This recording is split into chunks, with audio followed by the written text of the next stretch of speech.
In the final race of the Integrity Ignite Series Clash, the championship will be decided at Charlotte, a 300-mile, 200-lap race, and it all comes down to the Chance 3 Design Shop 300 here, the 15th and final race before our summer break. Qualifying still has 8.5 minutes remaining, with Chuck Sweeting at the top spot on the board with a 30-point triple. Rob Ackley going to be able to take it to the start-finish line himself, and coming into tonight, it's DJ Stagner with a championship lead, only 11 points strong. Will he be able to come out with the championship tonight, or will the nighttime sky see Don Stevenson make it home with the title? There are still 8 championship contenders, but 2 in close reach, and it will all come down to your final contestants to see who will come home not only with the victory, but with the title as well. Thank y'all for joining me tonight. We're just getting it started live on FTN. I'm your host, David Kreutz, and after an incredible night I had on Sunday in Marconi Entertainment's broadcast booth, it's great to be back here with a championship decider. This league has been phenomenal. The Ignite Series in its first season has provided us all the action we could have ever hoped for, and before we return in August, we've got one more event to kick off a good summer season break. And right now, Blake Gordon finds himself as the top man on the board. The number 48 machine, returning after a long break, now finds himself on provisional pole over Matthew Thornhorst, who is in second in qualifying and comes into the night only 14 points away from the championship, tied for third with Alec Daffin. It's going to be Blake Gordon, then Matthew Thornhorst, and Chuck Sweeting is in third, with Joe Dinsmore position number 4 and Anthony DeBarro in 5th. A total of about 15 cars have taken a time lap, the last of which, however, is DJ Stagner. Stagner finds himself in the 15th position in the number 64, about 2 seconds off of your top spot in qualifying. The rest of the field is spread by only 0.4 of a second. Besides Stagner and Brian McFerrin, it's clear they were not able to get a good time lap in just yet. However, 6 minutes remain on the board for the improvements to be made. Right now, though, the 48 machine does not have to improve on anything. He finds himself fastest as he stays on pit road. Back to Stagner for a moment here. He'll be on his way for what will be his third time lap, coming to the conclusion of his second. Around the bend, Stagner takes it, and he's going to be back on his way to try to improve his standing here in qualifying. 17th now, and last of those with a time lap, and not looking good so far for the number 64. He is your championship leader heading into the night, but if the driver of the 47 can make it through and Don Stevenson make enough spots back on the night, he could come home with an underdog victory in the championship. Alec Daffin only 14 points away, so is Matthew Thornhorst, so keep an eye out on all your underdog title favorites and non-favorites. Some of these guys came in with a great shot. Thornhorst was the regular season champion, but now it's all in the hands of the 64. He's still in 17th at the moment, a bit off the pace of Brian McFerrin, and as we ride on board with the 64, we'll see how it's like to be in this situation. The 64 stays up high and drives it into the middle, right where the seam is, then goes closer to the apex very late, and the late apex allows him to get a very good run off turn number 4, and coming down to the strike, DJ Stagner looks to put yet another good lap in, and for the number 64 machine, Stagner takes it up into position number 6. Serviceable, that's for certain, but Don Stevenson in third, and Matthew Thornhorst is in second. Your championship eligible drivers are all up front, as Thomas Bresci finds himself in 8th, and Michael Stroll, a winner of the season, finds himself in 9th. Let's talk about a driver who has not gotten a win this season, but is still eligible for the title. That's Alec Daffin in the number 1 machine, and Daffin, right now 12th in qualifying, is in addition tied for third in the championship standings. Daffin's been consistent all season long, had a phenomenal race at Pocono, and that's what put him up in this final segment of the season. He might have not been the fastest driver week in, week out, does not have a checkered flag to his name just yet, but all the runner-ups and podiums he's gotten have allowed him to compete for the championship as he rounds the backstretch here in Charlotte, Concord, North Carolina for oh so long. The host of the NASCAR All-Star Racing, they're very recent, bouncing from tracks like Bristol, to Texas, and now to North Wilkesboro. It is still the host of NASCAR's biggest endurance event, the Coca-Cola 600. We've seen it time and time again in the real world, and tonight a half-distance feature replicating the endurance qualities as Daffin takes it down to the inside line. He now finds himself in the 11th in qualifying. A total of 19 drivers have taken to the board, and it looks like we've got more than 25 for the final race of the season. A great attendance so far as Boomer Logan looks to put the final laps in here in qualifying. Nicholas Cohan, Adam Wood, Alan Rowell, Gael Brooks, Travis McQuistion, and Jonathan Gearbon have not taken laps, and they are all not on the track. With that being said, Boomer Logan for the National Guard has a chance to put one more lap in and perhaps make himself a front runner tonight. With 300 miles, the longest race we've had all season long in mind, this will be a race that has shifting competitors all night long. Who's quick up front at the very beginning will not be quick very late on. You want to be consistent. You might be the fastest guy before the sun goes down, but in that case, some drivers will adapt better when the nighttime sky comes out here in the Northeast. Boomer Logan on his way in his first lap, 160 miles an hour he goes as they gum down the backstretch once again. It's Logan in the number 94 machine making his way through and looking pretty good while he's at it. The Chevy Camaro number 94 running very strong through his first lap. Will it be enough to get past 19th? We'll find out. And coming off the backstretch this time by, Boomer Logan makes it into the inside one more time through. He'll have a shot. It's going to be at 31.256 up to 19th immediately. Warming up the tires, he'll stay out for a second consecutive lap. We saw a few guys try to go into pit road first, then come back out because they get a bit more on the fresher side when it comes to tire, and that's an advantage enough for a few of these guys to keep going forward once more. Right now, it's going to be Boomer Logan taking the only qualifying lap being put at the moment. A few drivers still have yet to put times down. Looks like a field of about 27, 28 at the moment. Logan goes up to 18th now, slowly but surely climbing through the field. It's going to be Casey Shue now in 20th as Nicholas Cohan takes to the track in the number 57 machine, and Cohan has been quick ever since he returned. As a matter of fact, up front since Dover, and he's been one of the playoff clash spoilers ever since that point, driving very well in that number 57 machine, looking to cap this season off with a victory. It's well in the cards for one of the fastest drivers in this league, and despite the fact this league is oh so competitive, some nights someone just comes out with lead and stays right there. Nicholas Cohan has about a minute and a half to find out whether or not he has what it takes, and as he comes off corner number 4 to make a lap, this should be one of his 2 time laps he'll have time for. Cohan goes up high once again, and many drivers running a similar line right now. The inside, it is king. Not a lot of guys trying out that high line here in qualifying. Does not seem to work out, at least with these Xfinity machines here in Charlotte. You gotta stick to the norm and go right down low. It's gonna be very early apex for the 57. Bobbles just a bit at a speed of about 157 at the very lowest. Gets back on the power once again, and right down low, Nicholas Cohan goes.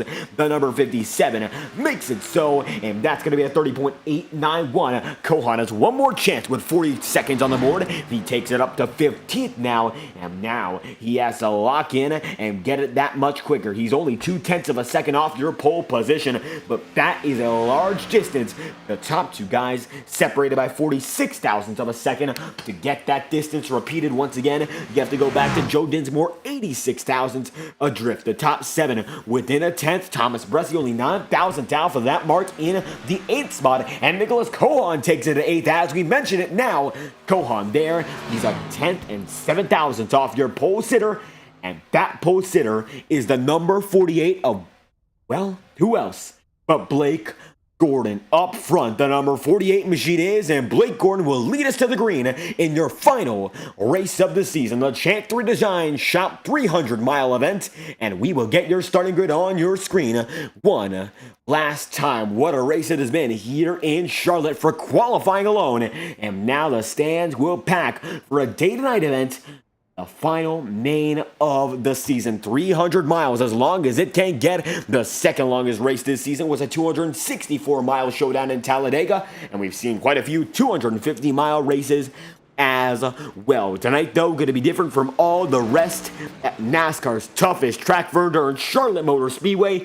It's all about what you got in the tank all night long 300 miles, no faster pairs. You got to be on your A game, and right now drivers already back on the track. Blake Gordon not one of which, however, the driver of that number 64 DJ Stagner is. Right now Stagner finds himself on pit road. He'll be a major story as the night goes on. So without further ado, one more time on the gear, let's get your starting grid for this season of the Integrity Night Series, and it's going to be the Chance 3 Design Shop 300, led off by the number 48 machine of Blake Gordon with a 30.701 for Gordon, right beside Matthew Thornhorst, who has a 30.747 in position number 2, 2,000ths of a second off of the top 2 positions. It's going to be Don Stevenson, row number 2, with a 30.749, and next to him going to be Chuck Sweeting in 4th, 30.755 for the number 75, with Anthony DeBarro in 5th, 30.770. DJ Stagner going to be in 6th with a 30.782.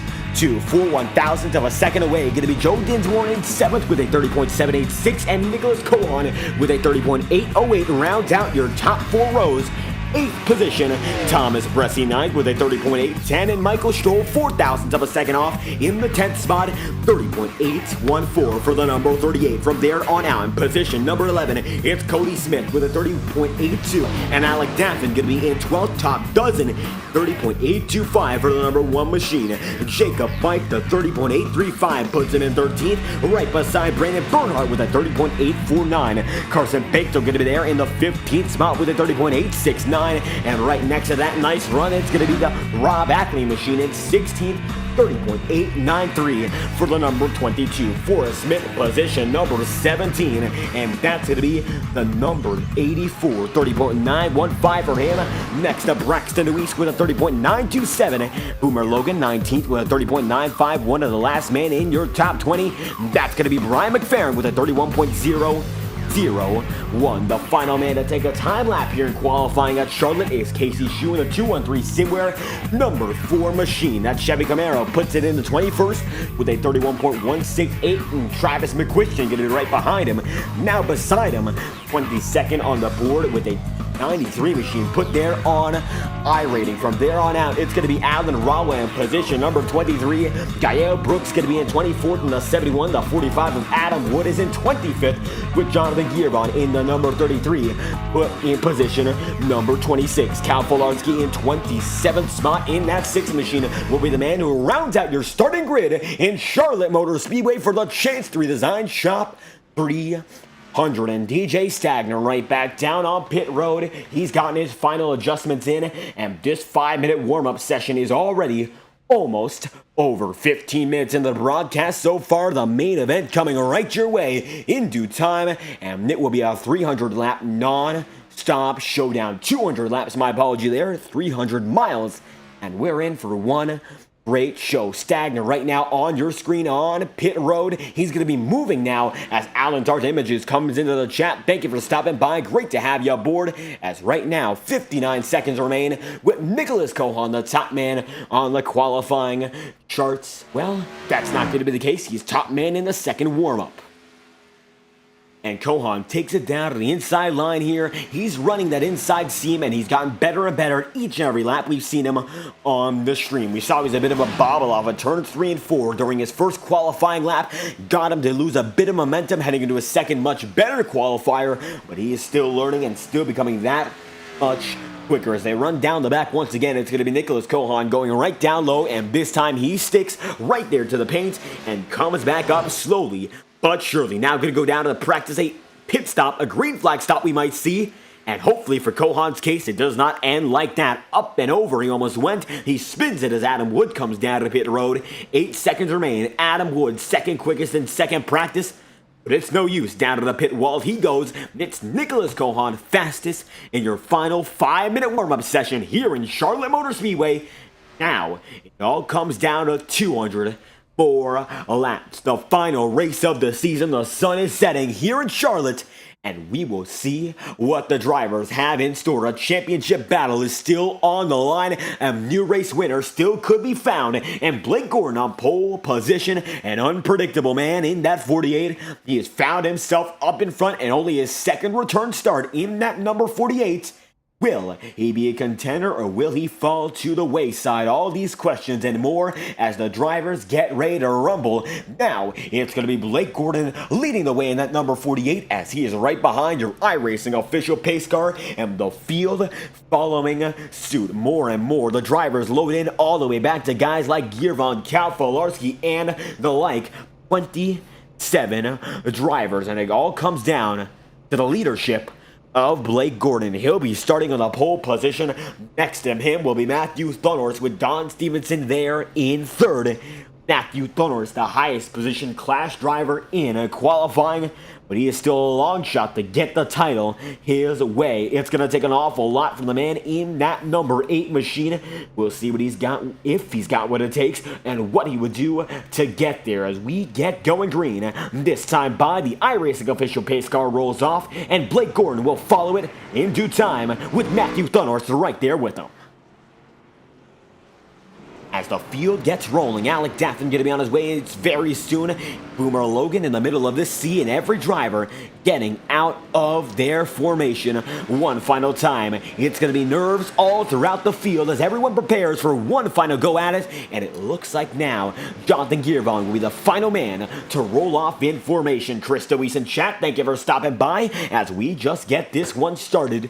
Everyone has a shot one more time. The competition, it's been fierce in the first season of the Integrity Ignite series, and we're here to light the fuse for 200 more laps of racing. Only 300 miles time until the season comes to a close, and Blake Gordon, well, he certainly knows he'd like to come home with a walk-off victory to tip off the next season. Momentum might be in favor of this 48. He's got pulled already. Will he have a chance at the win? It's all up to the next few laps and the next few hundred laps indeed as they come off of turn number 4. This time by the iRacing official pace car will lead them in, and Blake Gordon will be leading the rest of the field 27 strong down to the start finish line one final time. It's the last chance to win a race here in the Integrity Ignite series this season. It's the Chance to Redesign Shop 300, and we are green flag for the final time here in Charlotte. Let's go racing and the world's center of NASCAR endurance.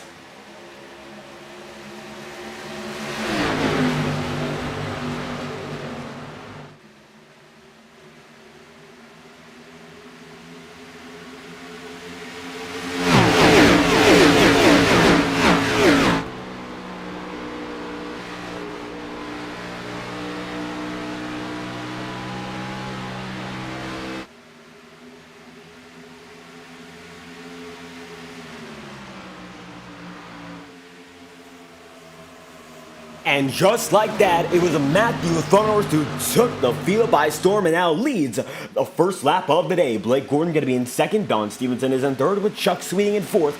Anthony DeBarro side by side. And the intensity right now, not as high as it would be in most other situations. There's still so much time for things to happen as they come through once again. Side by side right now for fourth. Matthew Thunhorst leads them in with Blake Gordon in second. Stevenson right now in third. Side by side they are. Chuck Sweeting and Anthony DeBarro. DeBarro has the edge and Chuck Sweeting stays up high. It's going to be Thomas Brescia right now in 6th with DJ Stagner in 7th.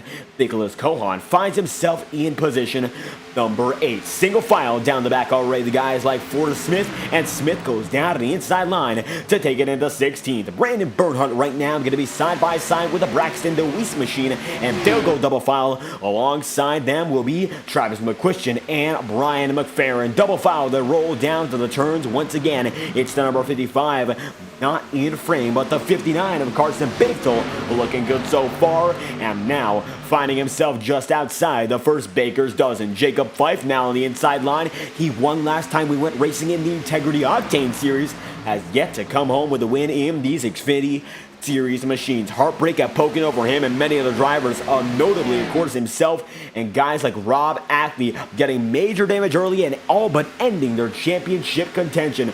Ackley finds himself almost mathematically out of contention. He's 39 points back. It would take a miracle and then some for the number 22 machine to win the title after a dominating first round of the clash. Kelly Allen in chat now. Thank you for stopping by. Great to have you aboard. Jacob Fife finds himself in 12th as he chases down the Joe Dinsmore machine right in front. 5 laps through. No so much time remains as they go single file throughout the majority of it.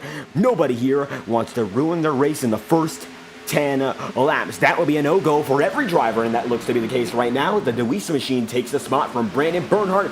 Give and take throughout the field as Blake Gordon continues to run away up in front. And right now, the 81 battles with the 93 of Travis O'Quistion. The midfield knows this is their final chance to make a good run of it. We've seen some great runs for every driver in this field, but tonight's going to be a bit of a different situation. Knowing there's a lot of time off, it's going to be from May now until August when we come back racing. You want to make your mark and show that you've got what it takes when we head back to the second season of competition. Now, we got a word from our sponsors at Next Level Racing. The total accumulated points championship tally from the end of both the 2023 A and B season will be what determines who gets that $2,000 Next Level Racing sim rig. So right now, for DJ Stagner running tonight, it is not all sealed up, but he's making a great impact when it comes to getting that grand prize at the end of the year. 7 laps in, and right now finds himself right behind Michael Stroll, and how bored what Michael Stroll will go. As the 38 machine makes it into the corner, number 1 once again, DJ Stagner going to be right now pressured by Alec Daffin. Daffin knows his final chance at the title is this event. He's an outside shot, as he said on his own social media. He is still there for the taking. This is the highest he's been in points all season long. He's methodically worked his way through each and every round. Kerry Hopkins joined the chat, and all the Braxton Louise fans are in full support of the 15 getting it done one final time. Right now, DeWeese finds himself in a side-by-side battle with Forrest Smith and Travis McQuistion. He gets the better of both of them that time by, and the 93 tries to stick it down low, not to much success. He'll stay right behind the 15 as he tries to battle now with Cody Smith right in front. It's going to be Rob Ackley in the 13th spot. Joe Dinsmore going to be in 12th. Jacob Fife is in 11th, and Alec Daffin is now in 10th, with DJ Stagner holding on strong in 9th. Michael Stroll in 8th, and as you look up through the field, they are all still single file. Blake Gordon looking real good right now in that first spot, and Frobofet coming to support Don Stevenson, looking to shock the world as he's in second right now. Not enough to take that title from Stagner, but a good run so far. We'll see how much he can pull on the rest of the field, as right now Blake Gordon leads the field by half a second, and he is still gaining. The 48 machine, he is making sure that he makes his mark very early. 10 laps in, and he's gained just about each and every time around, but it looks like Don Stevenson is now beginning to reel him in as they come off a turn number 4. Last time by for Blake Gordon, it was a 31.629. That time through for Don Stevenson was a 31.504. That time through, indeed, it was Don Stevenson faster by at least a tenth of a second. And now in frame, once again, Stevenson makes it a third of a second between your top two guys. The 48 leads still, but the 47 now clawing him back in to frame. Now this means the 48 did exactly what we were hoping he didn't. He burnt up the tire real early to get that lead, and we'll see if tire saving now becomes his top priority. At a track like Charlotte with these Xfinity machines, a bit more power than the 550 package that NASCAR used to run, it's a bit trickier to run with tire saving in mind, and also putting down that full power in the same vein. So if the Blake Gordon machine cannot manage tires, he'll find himself in a tricky situation. Of course, now Don Stevenson looking to take full advantage of it as he goes down to the inside line once again, with Blake Gordon still in front. Thomas Bressie right now in 5th, and Bressie's had a great season in his own right. A multi-time winner. He contended for many wins in many track categories. A winner at the Nürburgring and Talladega. Not tracks that are alike at all, but he has been fast all season long. Has not worked out in his favor here in the playoffs. 20 points off of DJ Stagner coming in tonight. He is far out of the outside picture right now. It would take a lot for him to make it happen. He'd need a perfect race, and he'd need guys like Don Stevenson already on the record. But so far, the 47 machine finds himself closing in to the lead and perhaps the checker. Now it's going to be a lead for Blake Gordon that only spans 0.15 of a second. Back to the line, 14 laps in, it's going to be Blake Gordon leading with Don Stevenson in second and Chuck Sweeting there in third. They come through once again on the back stretch. The 48 leads the way, and it's still Don Stevenson right there with him.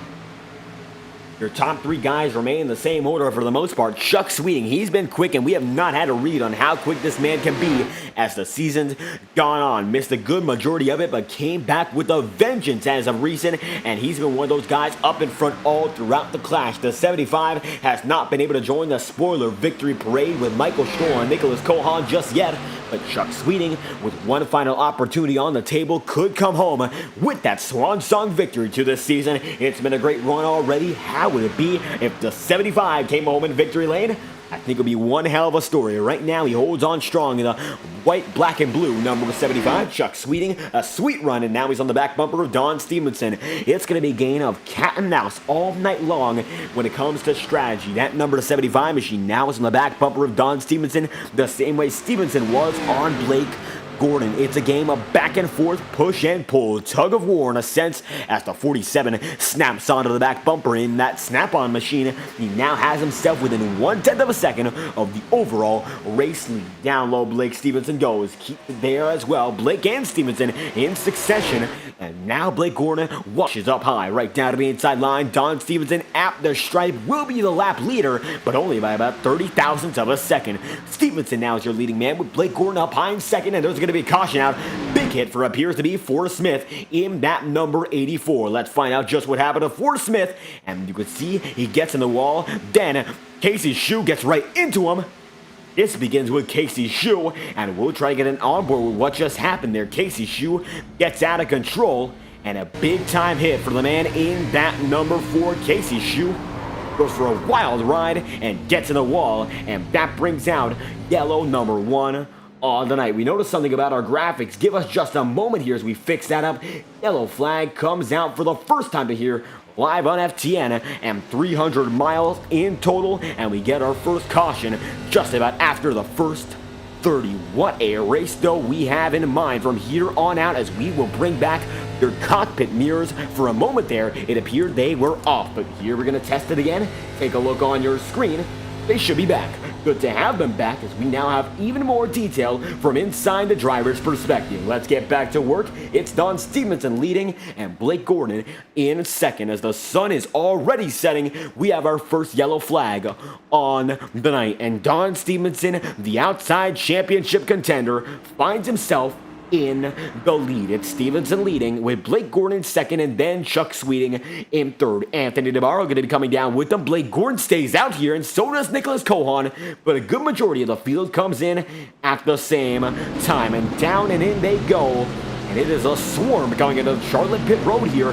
Now it is Blake Gordon out in front overall, and we'll take a look at your pit exit cameras. They all come through. It is that number 47 of Don Stevenson leads them in. The rest of the field coming in, Fords, Toyotas, and Chevys alike. And now your pole sitter remains out on the track. Cody Smith drives right through it, and he'll get a few extra spots in his own right. So now the race off pit road for the first time is already in effect. And off of the line, it's going to be Don Stevenson, then it's going to be Chuck Sweeting, Anthony DeBarro, Thomas Bresci, Michael Stroll, then Thunor, Stagner, Alec Daffin, Jacob Fife, Joe Dinsmore, Rob Ackley, Brandon Bernhardt, Braxton Luis, Brian McFerrin, Chaston Christian, Kyle Brooks, Adam Wood, and then Boomer Logan, with Cal Falarski looking to be the final man in this big rush off pit road. Jonathan Gearbon coming up as well.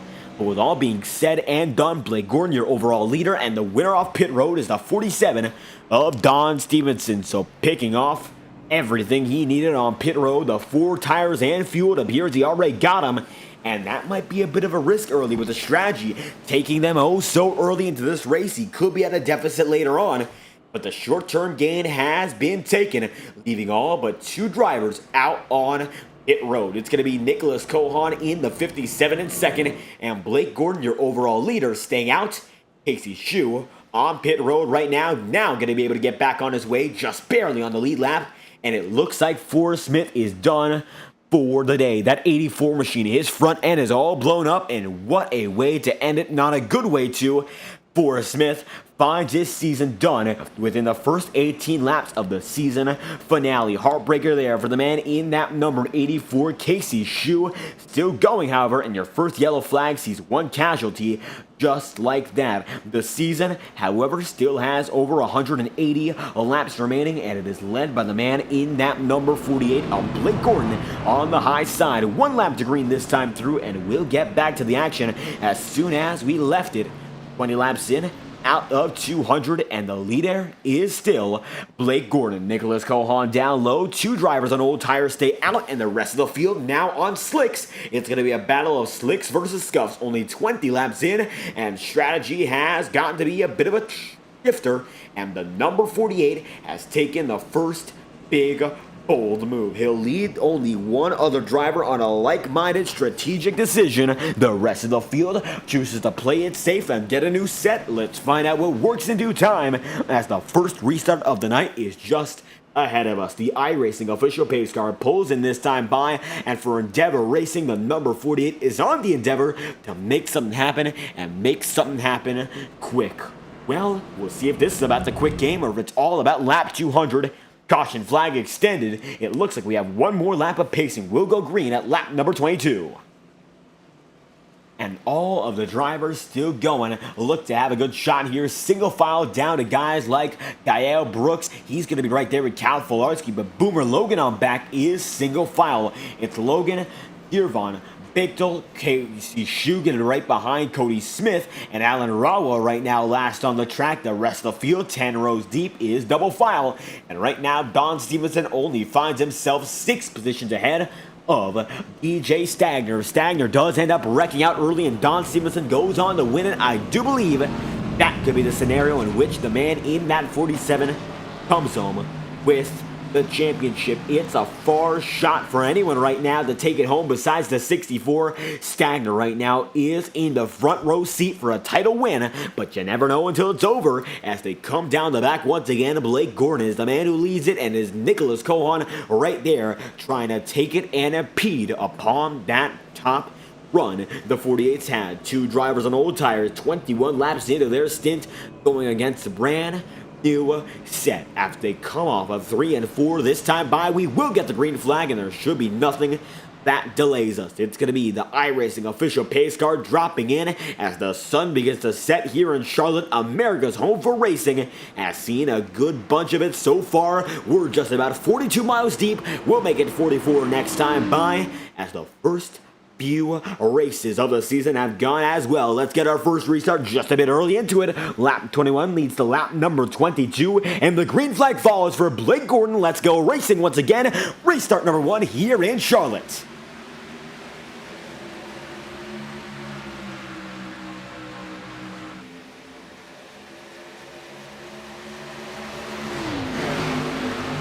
And Gordon gets a jump, surprisingly ahead of Nicholas Cohan and Chuck Sweeting here, and the tires are already going to begin to warm up for the rest of the field.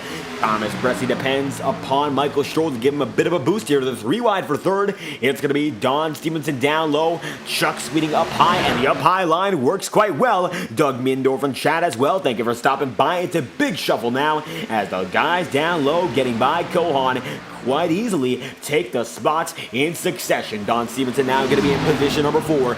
Now it's going to be 3 wide for the lead almost, and Anthony DeBarro finds himself right on the tail of the 75, side by side down the back, and now DeBarro goes for lead just alongside Chuck, side by side through 3 and 4 once again. Blake Gordon falls back into 4th. Nicholas Cohan falls into 7th, and as they come off of turn number 4, they'll be double file for the lead all over again. Chuck Sweeting leads into the line, but only just. It's going to be Anthony DeBarro right there beside him.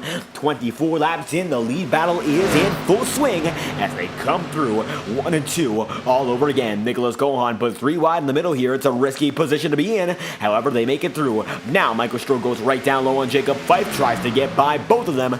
Does not work to get by the 57. The 2 drivers on old tires are still holding on to the top 10, but they let DJ Stagner go. Now it's going to be Stagner in 7th position. Don Stevenson is up to 3rd. The 57 defending well on the number 36 and the 38 as well as they come through turns 1 and 2. Nothing Michael Stroh can do so far, but Wait, it seems like now with Blake Gordon blocking as well, it's going to be a risk for the 38 to make it by, and we'll check the quarter panel cam, as it looks like now Michael Stroll might just have a shot. And that time by, he won't have the opportunity. Michael Stroll gets blocked once again, and how about that side by side? It's going to be the number 57 now with Michael Stroll. Stroll takes it and he makes it in the 8th, only just though as Nicholas Cohen falls back on the timing sheet by only about a bumper's worth. Now he's up high with Blake Gordon again. The low line is proven to be dominant, and Rob Ackley going to be right there in 11th position as they come down the backstretch all over again. It's going to be the number 22 machine now in 11th. Rob Ackley, your winner the first time we went racing this season at Daytona, and the winner the first time the Clash went racing, has been the leadoff man for a good majority of this season. A very solid driver, race in, race out, but tonight he's looking to step it up once again in that number 22, slowly but surely maneuvering his way through the field. He finds himself now in 10th, and with 27 laps in, he now is setting his sights on the next man up in front. Brian McFerrin battles with Travis McQuistion. They've worked their way up quite well so far, and now battling just outside of the top 10. Brian McFerrin in that number 7 machine, as a matter of fact, got interviewed by Boomer Logan on his blog, 10 Questions with Boomer Logan, a weekly series where Boomer Logan interviews all the drivers in the Integrity Racing League. There's always much more behind the scenes. They're not just drivers, they are people, and I had the opportunity to read through it earlier in my work week, and I saw that Brian McFerrin was a beta tester for iRacing way back in its infancy, back when iRacing was once known as FirstRacing.net. A closed beta it was in the early days, 2004, 2005, sim racing back then in a much different stage. He picked up sim racing in the early 2000s and left it after the birth of his children, and came back in 2021 almost feeling like a rookie, described it to Boomer Logan in that same sense. But he's worked his way back up through the field, made it to the Integrity Racing League, and he's had quite a few good runs throughout the league in both the Ignite and Octane series. As they come down the backstretch once again, Brian McFerrin finds himself in 13th, one of the guys to keep an eye out on, in a very good article provided by, of course, his interview and Boomer Logan, 10 Questions with Boomer Logan, the official blog of the Integrity Racing League. Let's send it right back up front, though, after your 10 Questions with Boomer Logan spot. It's Anthony DeBarro, a former member of that blog, right now finding himself in first. It's going to be Chuck Sweeting in second, and Don Stevenson now in third. Thomas Bresci chasing him in fourth, and now it's about a 7-car breakaway up in front. Stagner, the last of which in that number 64. And if you look on board with this machine chasing down the Summit Esports number 1, the championship battle right now is in his hands, so long as he stays in this position. But it's easier said than done, and that's for damn sure. It's 30 laps in. Not a lot can be told by these early laps. Now Stagner dives it into position number 6. Alec Daffin gonna let him by right now. Better not to poke the bear while he's sleeping. Stagner has been able to make his way up several spots on this run, and up at least a spot or two on his qualifying effort for Blackout and the Swamp Motorsports crew. He has been able to put on a show in this final round, the round of 8, and he is now the top man in the order as they come to lap number 32. It's side by side for the lead. Once again, Chuck Sweeting goes right down low on Anthony once more. And Anthony DeBarro goes right down low and then up high once again. A bit of a crossover move for that 27 in DeBarro's sliders. Anthony DeBarro has been one of the fastest guys all season long whenever he's able to keep that car out of the wall. He's been quite the aggressive driver. We've seen him involved in very not for this man in that number 27. Anthony DeBarro is someone you don't want to mess with. That is for damn sure, as he keeps it out in front in that number 27. DeBarro leads with Chuck Sweeting there in second. It's going to be Don Stevenson in third and Thomas Bresci in fourth. Matthew Thornworth's going to be in fifth with DJ Stagner right now in position number 6. Alec Daffin holds on in 7th, and Michael Stroll's in 8th. Jacob Fife holds on strong there in 9th. Rob Ackley rounds out your top 10 right now. The top 10 separated by about 3.2 seconds so far in the running. Joe Dinsmore holds on in 11th. It's going to be Travis McQuistion in 12th and Brian McFerrin in 13th. Looking back to guys like Adam Wood here. Wood having one of the best races of his season so far in that number 45. Great to see Adam Wood up in front. He's been one of those guys we don't see all too often in this league, and now he finds himself in the 14th spot, chasing down guys like Brian McFerrin and Travis McQuistion. The 12th spot held by the 93 as we look back up front. The battle persists. race. It's DeBarro leading and Chuck Sweeting right now just in his back bumper. Don Stevenson holds on for the third position. It's Thomas Bressi in fourth and Matthew Thonos there in fifth. A good show it's been so far up in front. It looks like now the top 5 guys breaking away just a bit. DJ Stagner clawing up to them and Alec Daffin trying to make something happen there in seventh. Not close enough to get a grip on the draft though. Nothing more he can do but continue to wait and see. As DeBarro leads, he's got many drivers right behind him. Take a look on board with that number 27. And as DeBarro goes down low, Chuck Sweeting remains up high. Many drivers using many different lines here in Charlotte, and it looks like while we said in qualifying the low line was the way, it seems like drivers like Sweeting are now able to make it work no matter where they place their machine. Sweeting up high has been able to get that run off the exit, and it's been able to keep him there in second. However, Don Stevenson, sticking with the tried and true, now finds himself side by side once again as they come to lap number 37. Double file for second. Thomas Bressi wants to stick his nose into the equation. However, he's not had a shot to do so just yet as they come through 1 and 2 one more time. It's going to be Don Stevenson right there in second. However, Anthony DeBarro leads the way. Don's going to be now chased down to the inside by Thomas Bressi, and Bressy's not going to hold anything there. He goes all the way down low. He wants this lead for his own, and he's going to be the man who takes it. Matthew Thornhurst now going to be right behind the 24, and Thornhurst and Thomas Bressi all season long have been some of the best in the business. Thornhurst was the winner of the regular season title, and Thomas Bressi came home in second in that regular season fight. These two, however, have not had the best clash runs for, of course, both of their cases. The 64 now coming up on them in this race, and he's got Chuck Sweeting right up high to deal with as he goes right down low. The 64 keeps it in good standing and gets that spot from the number 75. Side by side they stay as it's going to be DJ Stagner right down low looking for fifth. Sweeting gets it that time by, but the High Line looking to only prove a temporary solution to his permanent problem, fading just a bit more through the running order. Let's take a look back through the field right now to see who's faded the absolute most. Blake Gordon right now in the 25th spot. As we saw earlier in the going, he stayed on his older set of tire. It has not worked out in his favor so far. The number 48 machine finds himself now in the 25th position, 39 laps in, and Nicholas Cohan does not find himself faring all too much better. He's in 24th, still right there in touching distance with guys like Jonathan Giovanni and Casey Shue, but the number 57, I tell you what, he needs a bit more help if he wants to make his way up through the pack in the rest of the night. He'll have an advantage on getting tires earlier, and it might work out getting them later, so to speak. He'll have them later in the going, but right now, before the sun sets, it looks like DeBarro is the dominating man. Thomas Bressi chasing him down to get one more victory, if, of course, he gets there. To the point this time by DeBarro gets it. 41 laps in, that time through, it's DeBarro leading, Thomas Bressi succeeding in second, and Don Stevenson still there in third. DJ Stagner right now being held up by Chuck Sweeting in position number 5. It looks like this number 64 has met his match, and while he has been able to stagnate for a little while, he is still in good standing to keep it up in front in the point situation. No stages, no stage breaks in this league. We will go uninterrupted until the caution flag flies. And so far, no caution for cause past the first 20 laps. No need to see a yellow flag ever since that only incident we've seen on the night. So nothing for the number 64 to worry about. He just has to stay out in front until the checkered flag falls. Stagner going to be there in 6th. It's going to be Chuck Sweeting now in 5th. Matthew Thornhurst in 4th as Don Stevenson goes down just a bit lower to try to defend on that number 47.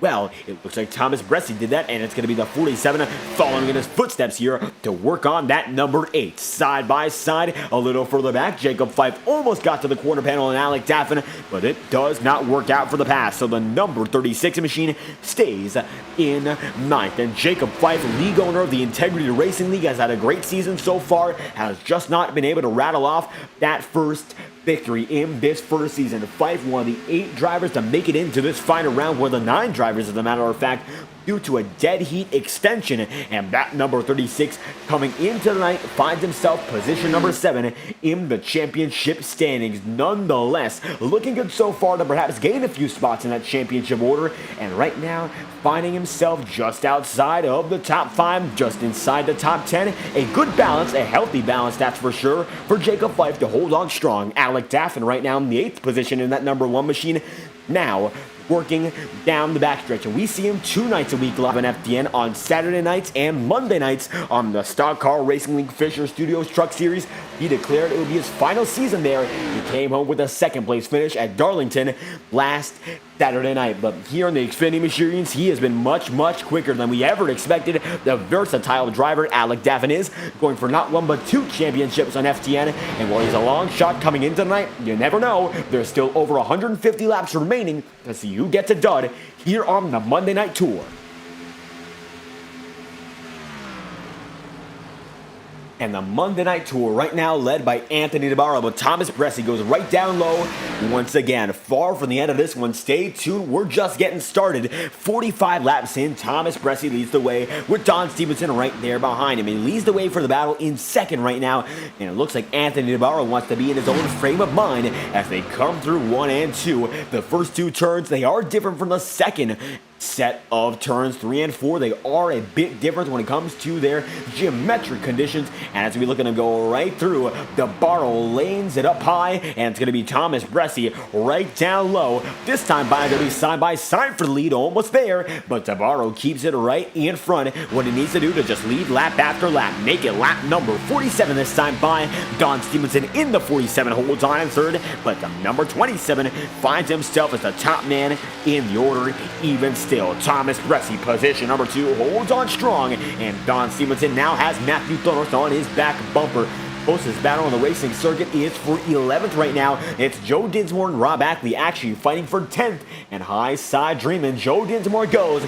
Dinsmore, one of the biggest beneficiaries from the Clash format. He's turned it up to 1,000 in this final few race stretch, making it into the final round of 9. He's been the most unpredictable success story as of recent, and his consistency in the final 3 rounds has been all he's needed to make himself known as a title contender, and this could be the blueprint for a much better season next time we go racing in August. However, he's been able to make this first leg of the tour count very well, and right now, almost 50 laps in, he's battling deep with a multi-time winner, Rob Ackley. That's a good benchmark to be around, especially in this field. DeBarro now has a bit of a bigger lead. Thomas Bressie getting pressured by Don Stevenson, and it looks like the 47 now wants that spot, and it looks like he will take it. Thank you very much. He's going to be able to say, oh no, it's going to be Thomas Bressie getting it right back. It's a back and forth battle here in Charlotte, and the 47, he might have been thanking him in his mind, but he'll have to go back to work once again. The give and take maybe getting a bit more on the give side for some and the take side for the others. The guys up in front, they're certainly taking a lot more, and they're battling a little bit fiercer. However, still so much time remaining. You don't want to junk those cars, so they stay single file if there's no need to make a move. And looking a bit further back, how about the man in that number 1 machine, Alec Daffin? He's trying to chase down Michael Stroll. Stroll right now is the final man who looks to be inside the main pack. The 38 machine, a winner at Michigan this season, having a part-time campaign. He's told us he's looking forward to putting down a full-time campaign next season on the year. He's been quick and he has been consistent. A return victory at Michigan has been the highlight of the remainder of this season for him, but he came home with a podium very recently as well, so it was no fluke. Michael Stroll right now in 7th is actually on pace to have his worst result, where he was able to finish in his comeback tour. That's how good he has been. That number 38 machine, it might not be his day to get it done, but he's still right there outside the top 5, now finding himself in 6th. Now, when it comes to the lead that DJ Stagner had coming into tonight's race for Buffett, that is a great question. Let's show you guys on the stream right now. DJ Stagner came in with only an 11-point advantage coming in to tonight. You'll see it on your screen right now. This is the final points tally before the final calculations on the season. So more like the penultimate tally before the championship victory is sealed for each and every driver. Stagner comes in with an 11-point advantage, and as you can see, it's a tie between guys like well, the number 1 machine of Alec Davin and Matthew Thorners, they're tied for 3rd.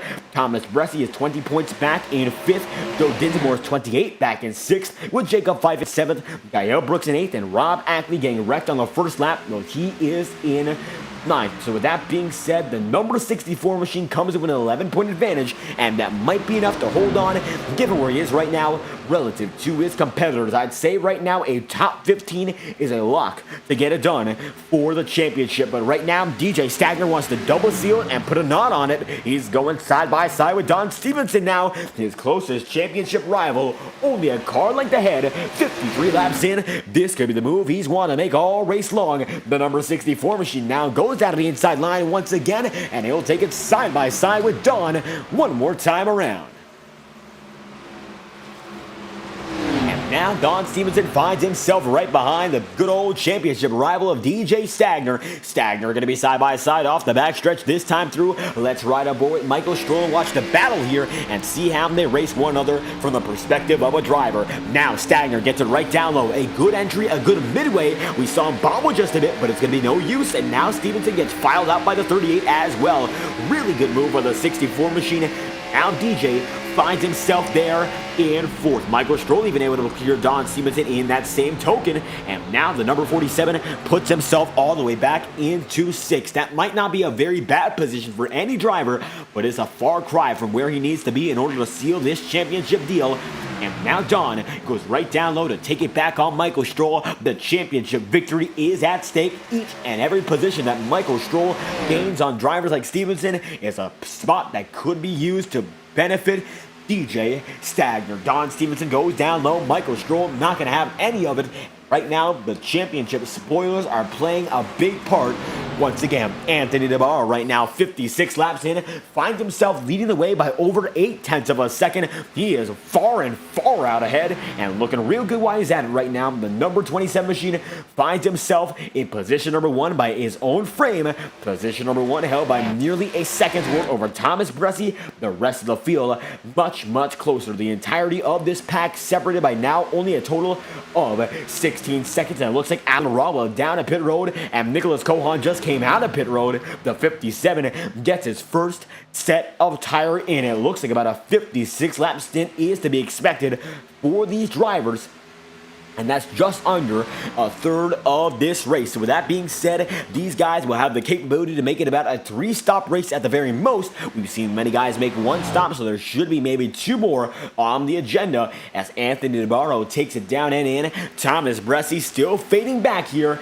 and this lead is gaining more and more as the night goes on. Now the sun is setting it at 2 times the pace. On iRacing, you can set the climate control and set how quick the climate and the weather changes as the night goes on. In this session, 2 hours will be changed for every 1 hour the session is active. For instance, if the session began at 4 o'clock Eastern, by 5 Eastern in the real time, it will be 6 o'clock Eastern when it comes to the weather. The sun will set twice as quick, and it will become a much different race with many more strategic options possible thanks to all of these changes. Matthew Thorners right down low once again, and Thorners takes it right down and in for position number 2. Look who's right behind them though. DJ Stagner gaining more and more time. He does not want to be a slouch in his championship crowning victory. Of course, if he can get it done, the 64 will be able to look for that podium in what will be the final race of the tour. 59 laps in, DJ Stagner right there for the taking, but it's going to be Matthew Thorners there in 3rd and Thomas Bressi in 2nd. Now Bressi washes up high just a bit, going to be able to give Michael Stroll just a bit of an opportunity to take a glance, but Matthew Thorners is the big advantageous man in the situation. Now Matthew goes right down low, deep sea diving for the number 8 machine, and he'll have a shot to make it clear. It won't stick though. Thomas Bressi down the backstretch once more, has a bit of an edge on momentum. And will it stick through 3 and 4? It's up to the number 8 to decide. It looks like through 3 and 4, the entry weaker for the number 8, but it's going to be Bressi slipping and sliding. He does save it, but he's real loose. My oh my, the 24 almost out of sorts, saving it, but now Matthew Thorners finds himself in 2nd.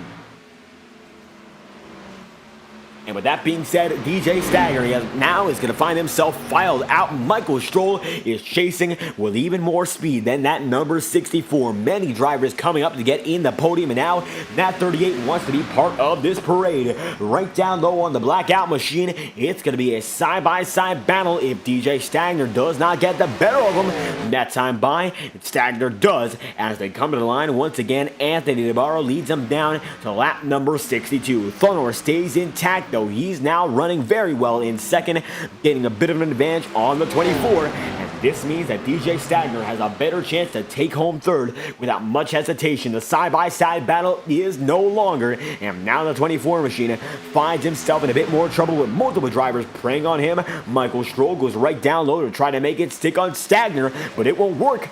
DJ Stagner makes that high side work in the moment, and the heat of the moment is where the number 64 continues to shine, gets the spot right back, and DJ has not much more he can say. He'll just have to let the drive and do the talking as he goes that much higher on Thomas Bressi, and Bressi able to make it stick either way for second.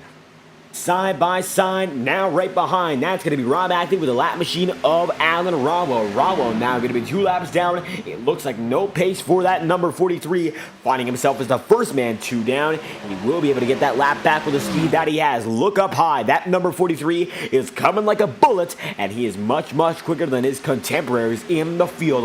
Last time by, it was a number for the number 27 at 32.733, and actually Rowell was actually a bit slower that time by 4 1,000ths of a second. That's how quick DeBarro is. Even a man on new tire is not as good as that 27. Anthony DeBarro, my oh my, gaining more and more time as himself up in front by more than a second and a half. But Rowell is just that much quicker than everyone else who get by just like that. Bullet speed on DJ Stagner, and now going to get right by Thomas Bressi if it all goes his way. Bressi maintains third spot. Matthew Thunor is going to be in second, and then you'll see Anthony DeBarro is there in first. It's a big gap between first and second, and even second is a bit of an advantage now on third. The top 3 beginning to break away just a bit, but DJ Stagner chasing them all down.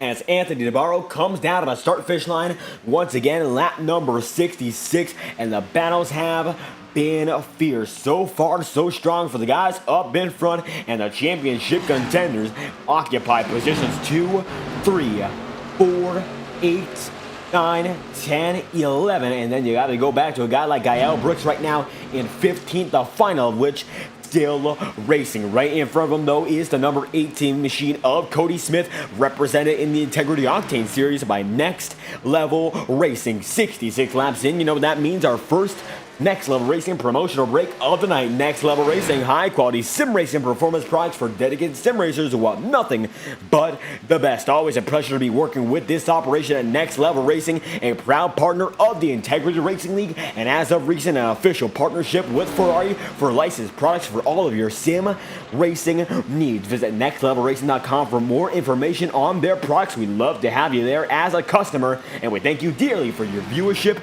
so far. Live on FTN, we'll be right back after this brief promotional message courtesy of nextlevelracing.com. Thank you all for your support thus far, and we'll be right back after this message courtesy of nextlevelracing.com.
And 69 laps in, it's been a nice run for every driver as they come down to lap number 70. And that was your first Next Level Racing promotional break. Once again, nextlevelracing.com, high quality sim racing performance products for dedicated sim racers who want nothing but the best. Visit nextlevelracing.com for more information. As you can see, Thomas Bressi right now comes by the number 18 like a bullet. The reason is that number 24 just came down pit road, and he's one of the first guys in the battle for lead to come down.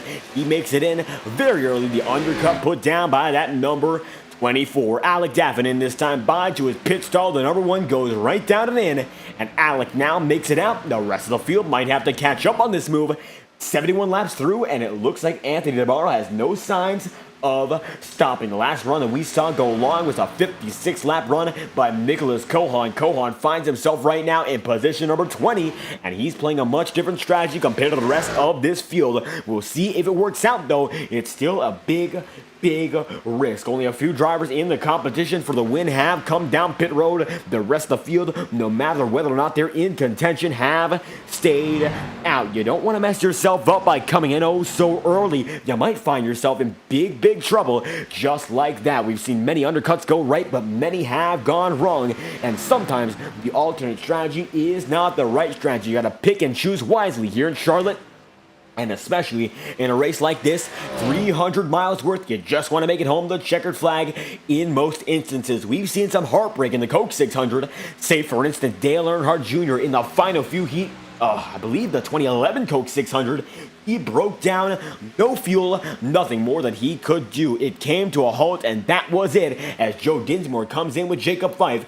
This time by, it's going to be the 95 of Dinsmore leading the 36 of Jacob in, and 73 laps through, more and more drivers considering their options. This time by, no stopping for the number 27. Next man in, we'll find out if it's in this battle. DJ Stagner now scored in third. He gets real loose that time by, saves it, and luckily for him, he keeps it down in control. That number 64 was all out of sorts, able to get it right back going. Incredible job by the 64, but he's slow, and he's much slower. Gonna have to let Thomas Bressi by, and now gonna find himself victim to a battle between Michael Stroll and Rob Ackley. Now Stroll goes right down low, and it'll be side by side for the 64 spot once again, battling for third in the heat of the moment. Right down low goes the Michael Stroll machine, and now Michael finds himself back in third.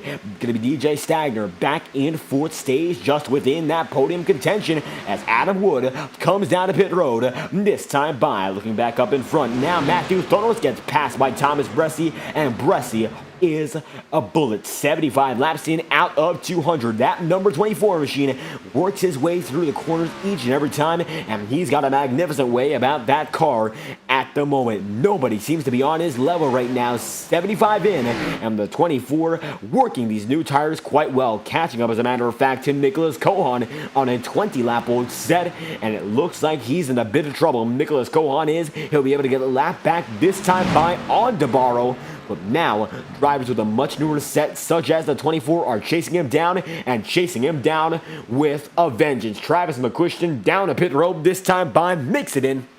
And 76 laps through, that number 93 has himself his first pit stop under green. DeBarro going to be side by side with Thomas Bressi this time by, and Bressi is already up to Nicholas Cohan. Cohan does not have that long run speed tonight, and that is evident. Down low, Thomas Bressi goes, and the 57 short-term gain, it really seems to be short. He's already lost a spot to someone on new tires, let alone those who are going to come in very soon get their set in just a moment's notice. Anthony DeBarro now going to find himself leading some guys out of the lap down zone. And the 27 does he come down to pit road this time by at a speed of 150 miles an hour by pit exit, chooses not to.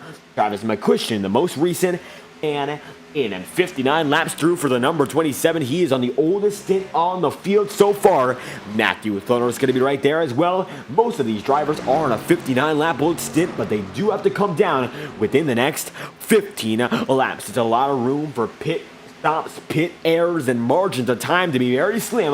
The fastest pit stop so far on the night appear to be for Brandon Bernhardt in that number 81, a 35.4 for his first stop, but that stop was under yellow. Looking further back, the fastest stop for anyone under green was a 37.4 for Travis McQuistion and for Blake Gordon.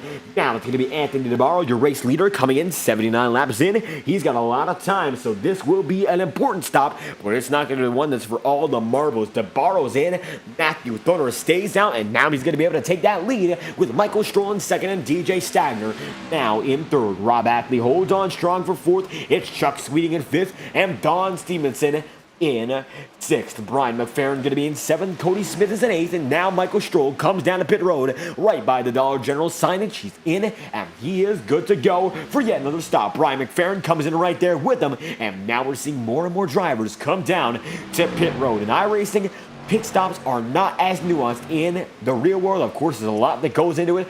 Pit crews, decisions made by teams, spotters, crew chiefs, what have you.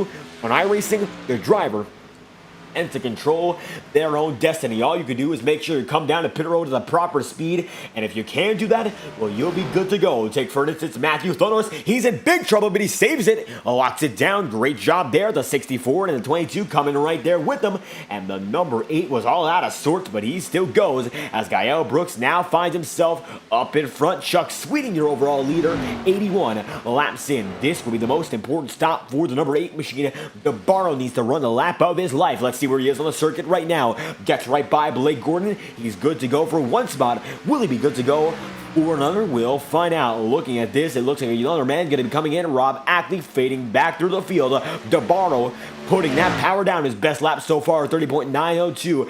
Can he replicate that feat? We'll find out. Looking at the pit exit camera this time by, it's going to be now Matthew Thorner's out. So is DJ Stagner. And as they come through, the number 21 machine not there. Is the 27 going to be right there with them? It looks like for the 27, DeBarro will in fact be in front of Matthew Thorners by about 3 seconds worth. The stop that he needed, that number 8 machine got it, but he is still going to be regardless right behind his adversary in this race. 82 laps in, and Matthew Thorners finds himself as the man on the back foot. Joe Dinsmore going to be in 7th right now. Gael Brooks, the overall leader, gets into pit road, able to save it in. Boomer Logan goes right there with him in 2nd. Thomas Bressie now going to be scored as the overall leader on a much different strategy.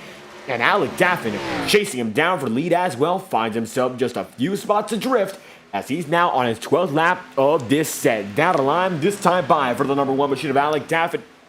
He will be 0.2 of a second away. 83 laps in at a 200, and Alec Daffin now closing in the gap as Nicholas Cohan has scored in 3rd, but that won't be for long the way these guys are charging in. Last time by, Cohan ran a 32.481, and Jacob Fife ran a 31.494. He's 1 second per lap faster. And with this being said and done, I do believe that number 36 will have an opportunity to come home with the victory. Of course, if it all plays out just right, he needs a yellow flag at this point for that to happen. He's on a pretty good strategy, better than those up in front of him for the long run. But right now, the 24 machine, the 1, the 57, all are slower than that number 36. Jacob Fife looking to get into the limelight here. He has a 6-lap order set to Navarro, but he also has a 3.3 second advantage. That might just be enough to get the lead for at least a few laps here as our side-by-side for lead-off corner number 4. Alec Daffin right now going for the lead, gets into the line. Thomas Bressie stays high, and they'll be side-by-side entering turn number 1 all over again. 85 laps in out of 200, and the number 1 machine of Alec Daffin holds on nice and steady, but it looks like they come up the track, have enough room, and Bressie gets the run once again. Take a look at the quarter panel camera one more time. Daffin lunges it right down low, but now Bressie keeps him in check. Middle of the corner, they're dead even. Alec Daffin gets a good run-off exit. Will it be enough? Off of the corner once again. Alec right there. Thomas in tow. Braxton Louise following the both of them, and it's going to be side-by-side for the lead once again. And it looks like Daffin barely lost out that time by. Thomas Bressie stalled the number 1 in his rearview mirror, might have let off just a bit, and now Alec has burned his stuff up all to hell, and that number 24 machine finds himself in a much better position to hold on to the lead. What could have been a pass now is a way back position for the Alex Daffin machine, and it's going further and further. It might not look like much, but even a tenth of a second puts you at a major disadvantage here in Charlotte. Very challenging to pass, and with the field we have here, if you waste a shot, they will adapt and they will get that much better. And Alan's Art Images, you're exactly right. A lot of this race to go. 87 laps in. There's over 100 laps left to get this one done. Don't panic if you're a driver in this situation. There's certainly much more time to make this one happen for your case. Nicholas Cohan leads the way in the battle for the top 5. He's in 4th right now, but Anthony DeBarro is chasing and chasing fast. It's going to be the 27 of DeBarro making his way in. He's in 5th, less than a second away from Cohen as they come down the back all over again. Jacob Fife going to be in 3rd. Alec Daffin is in 2nd as Blake Gordon comes down to pit road, this time by far out of the equation. That number 48 is, but now Fife making his way into the battle once again. Alec Daffin goes right down low, and it says 10 o'clock on the eastern seaboard. You can see it's more of an orange glow here in Charlotte as they come off a turn number 4. The fans are on their feet as they come through. America's home for racing has not been disappointing. Thomas Bresci leads the way by 1/10 of a second, and Alec Daffin had yet another shot at it, but it looks like he does not have what it takes to hold on, at least for now. Boomer Logan goes right down the backstretch there with them. Thomas Bresci now has multiple drivers at bay. Braxton Weiss does have some front end damage here.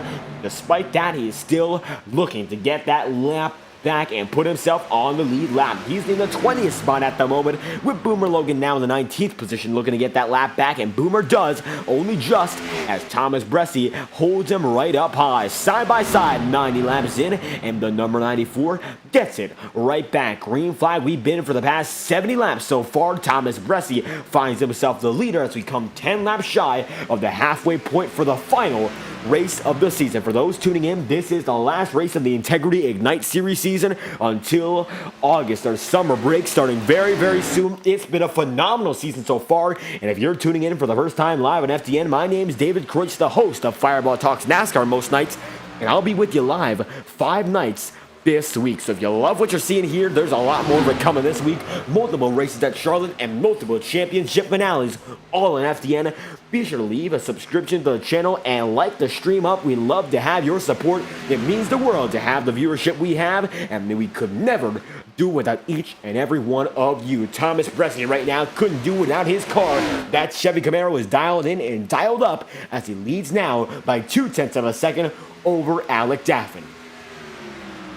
One thing to note though, Anthony DeBarro is charging into the picture and charging quick. The number 27 machine finds himself oh so close to Jacob Fife. It's a half a second distance between your guys in 3rd and 4th, and looking to get into the podium, that number 27 is. He now finds himself now within striking distance. DeBarro that time by ran a 31.836, and it was Jacob Fife who ran a 32.256.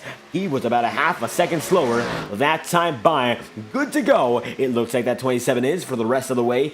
Even as the sun sets and conditions change, the 27 has been unmatched. The pace has been incredible, and it might be enough to hold on all night long the way things have gone. Side by side, they might be out corner exit. DeBarro does get blocked, but not enough. Jacob leaves room, and Anthony DeBarro comes by with a wicked speed of 180 miles an hour down the backstretch.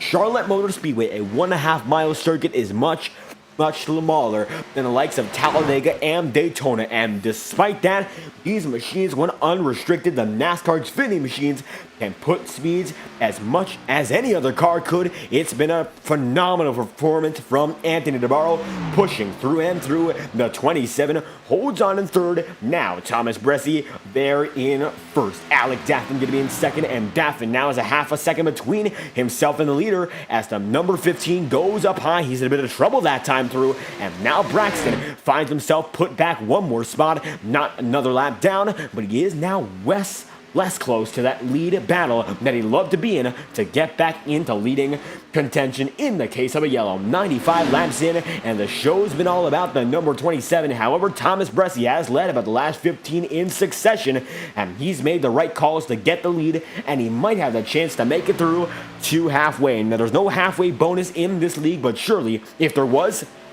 Thomas Bressi will be the favorite to get it tonight. Anthony DeBarro is about 3 seconds away from the top spot on the running order. The number 27 finds himself still quicker by about half a second each and every lap, but it won't be enough to catch him by lap 100 at least at this rate. 96 in, Bressi leads. It's Alec Daffin in second. It's Anthony DeBarro there in third. Jacob Fife in fourth.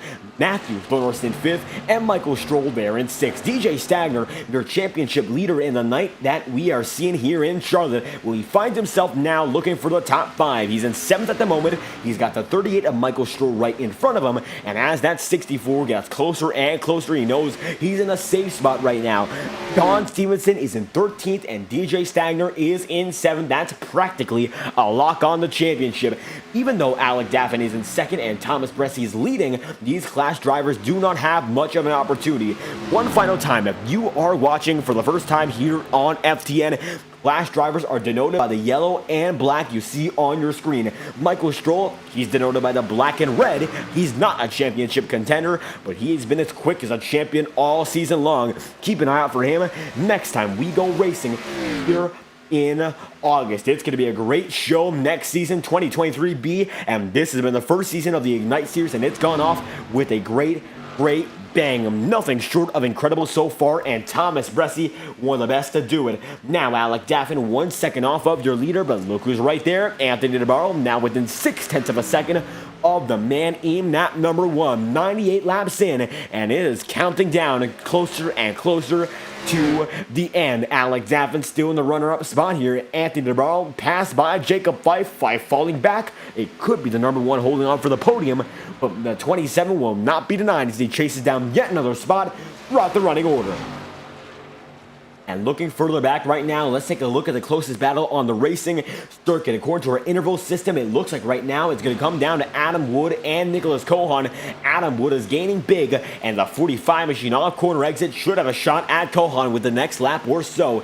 As they come to the triple digits, though, we'll keep an eye on this and keep an eye on what's up front. It's going to be Adam Wood getting right by Cohan just like that, and at the line, Thomas Bressi takes us to the triple digits. Next time by, the cross flags will wave, and there will only be 150 miles remaining here in the Integrity Ignite Series for this season. It's been a phenomenal first 150 so far. One yellow flag in an endurance event here in Charlotte, and Alec Daffin now has to endure the struggle of chasing Anthony DeBarro right back for a spot. How about this? 100 laps to go this time by. Let's take a lap on board with that number 27 in DeBarro, as we now have halfway on the mine here in Charlotte. Let's take it on board with the man who is now in second, Anthony DeBarro in the DeBarro Sliders, number 27.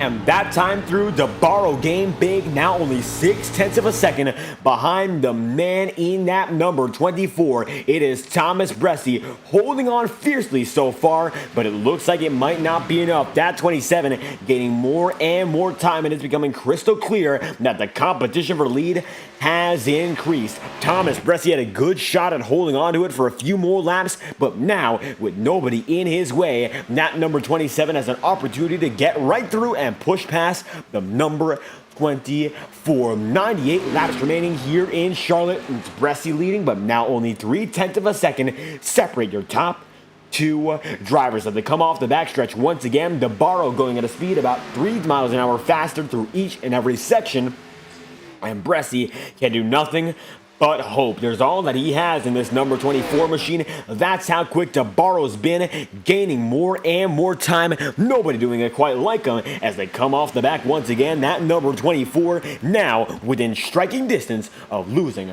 this spot. It's getting dicey right up in front. Take a look off the rear view of the number 24, and that 27 is now in striking distance. The quarter panel shot going to show you even more, and it looks like off of corner number 2. It's going to be into the backstretch. The number 27 takes the lead, and now Anthony Navarro on the newer set of tire gets himself right back up in front. Great job for the number 27 to get right back up there, but Thomas Bresci, we'll see how much more he has in the tank. It's going to be a challenge, that's for certain. But I'm sure that number 24 will not give up. It's simply not in his nature to do anything of the sort as they come through. Once again, it's going to be the number 27 of DeBardo leading the way. Thomas Bresci in second. Alec Daffin stays in third. Michael Stroll now in fourth with DJ Stagner inside the top 5. Stagner gaining more and more than we expected him to do on the night. It looks like that number 64 getting closer and closer to the front. 64 machine of DJ Stagner just outside of the podium and gaining just a bit more. Looks like Braxton Luis is done for the season. The number 15 machine has a bit of front end damage we saw before, and simply too much to continue with. Very unfortunate scenario there, but we gotta thank Braxton Luis and a BDR fan club all season long for stopping by for each and every broadcast.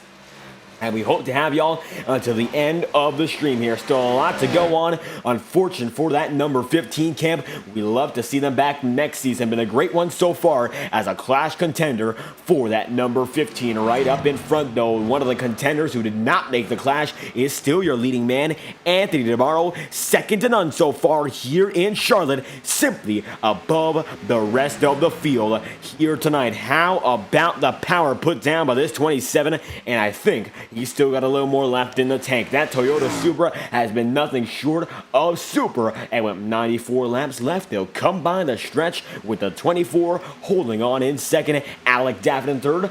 Let's begin to look through the field. We've still got quite a lot of battles to keep an eye on. DJ Stagner right now in fifth.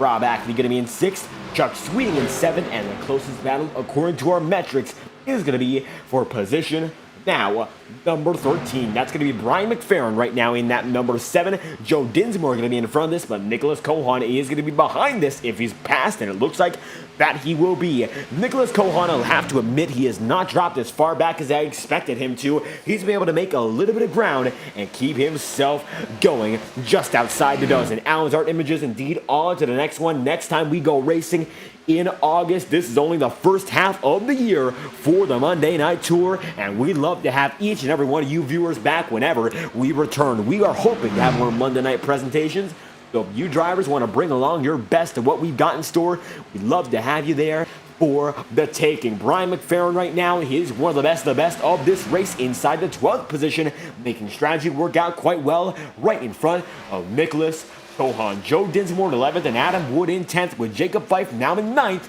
And Fife holding on to the top 10, but just barely. I'll tell you what though, we did expect for Jacob Fife to have a run at that top 3 earlier in the going before the guys like Anthony DeBarro had a shot to get up there, but it looks like just not meant to be for the man in that number 36, at least for now. Jacob Fife, still a phenomenal season for him to be one of the best in the business week in, week out, but simply not close enough to make it happen for the win, at least at the moment. 6 seconds away from your race leader, and Anthony DeBarro right now is 1.5 seconds away from your man in second. Continuing to gain more and more time, DeBarro is sliding through the rest of them. The 27 has been one of the best of them, and he finds himself alone on the back straightaway. Once again, 111 laps in. It is DeBarro's race. Thomas Bresci there in second. Michael Stroll's in third with Alec Daffin now side by side with Stagner, and it looks like DJ now has a shot at it. DJ Stagner down low, Alec Daffin up high, and this could be it for the Alec Daffin machine, fighting with DJ Stagner for position. Stagner knows he's in good standing to come home with the championship win. He just has to keep his pace up and keep his head down. Now he finds himself up in fourth with 89 laps left. Very little time remains, and now in a very good spot to come home with everything he's wanted from the season and then some. Simply playing the system better than anyone else.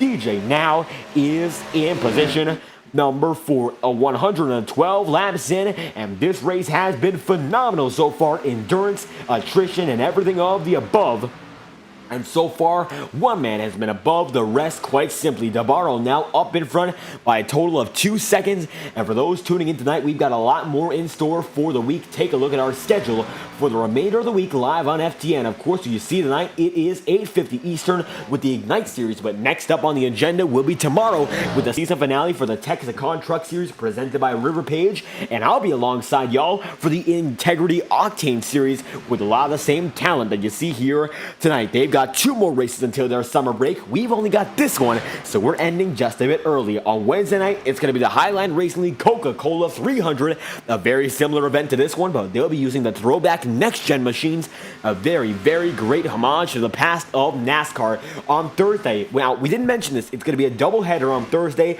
with the Highline Racing League Premier Series on Thursday night at 9:30, but earlier in the night, the eNASCAR Road to Pro qualifying iRacing Series led by the ever-great Terry Radford and Jason Rockefeller duo. They'll be back once again for the final race of round number 1. And as it stands, it looks like someone's got some smoke on the track. We'll read the rest of the script out in just a due time. The script for the schedule, we even had to change it just a bit because we do not have a race for the Stock Car Racing League Fisher Studios Truck Series. That was a bit of a miscalculation on my end. It will only be the Full Send Super Speedway Series on next Saturday.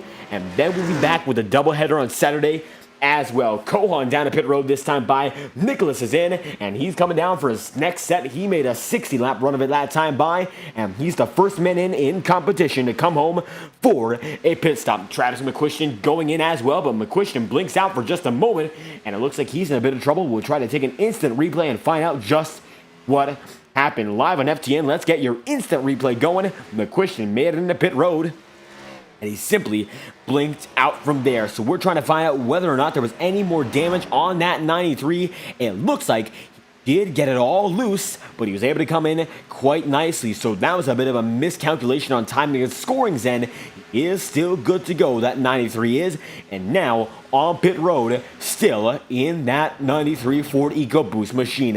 And you know who's got the boost of speed all night long? It's that number 27 of Anthony Navarro. I tell you what, 117 laps in, he's been nothing short of flawless so far.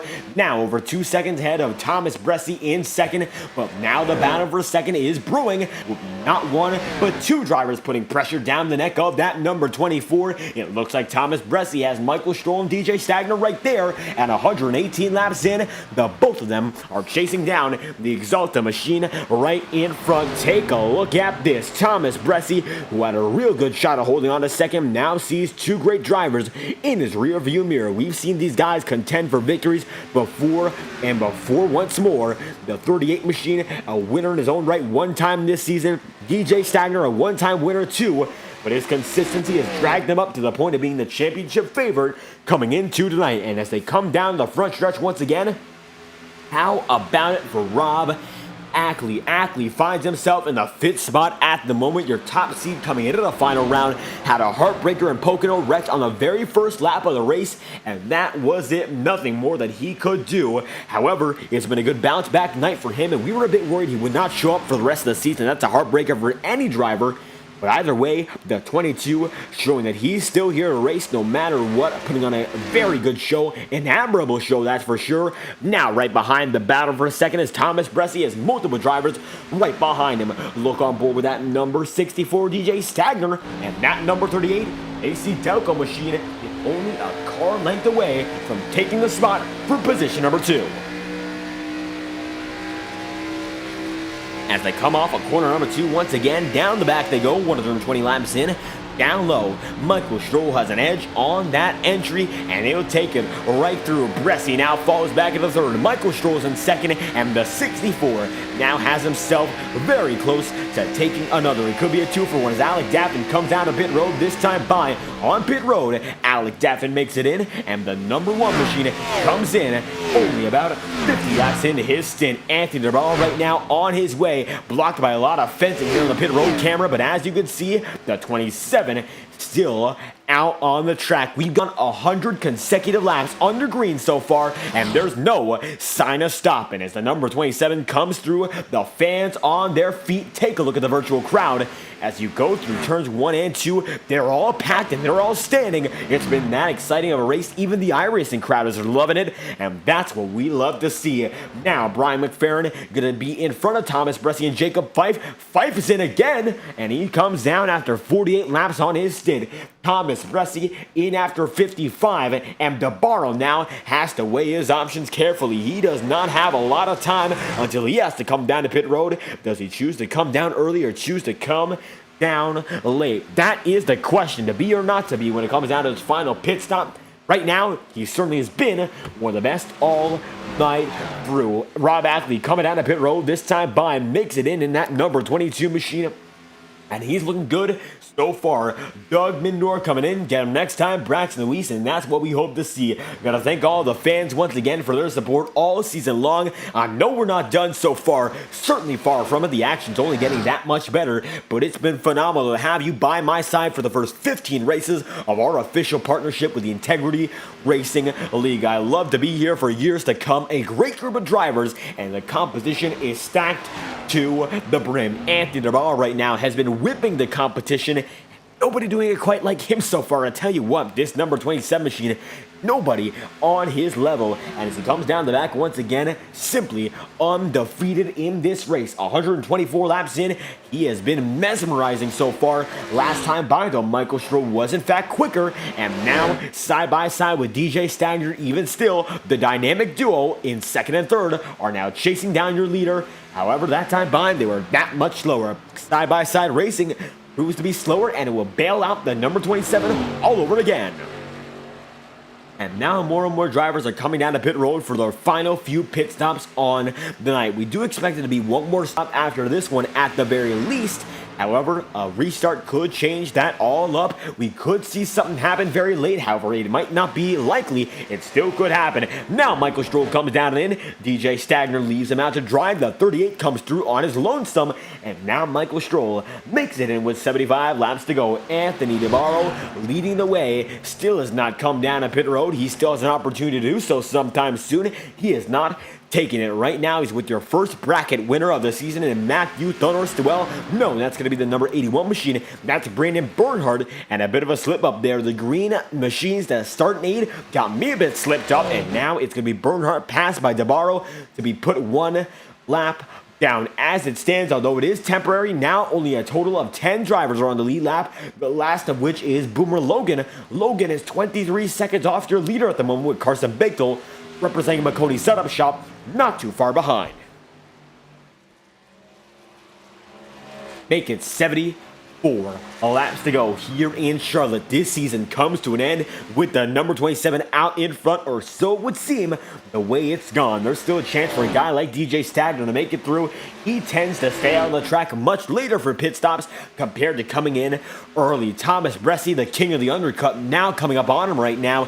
You can see they're within about a car length or two, and they could come into contact. Of course, it looks like Bressi thinks better of it and decides to go down low, make it safe, play it safe, and DJ going to be able to let him by quite nicely. Alec Daffin comes through as well, and now Stagner, while in second, lets two men go right in front, and Anthony DeBarro now being chased down by guys one lap down.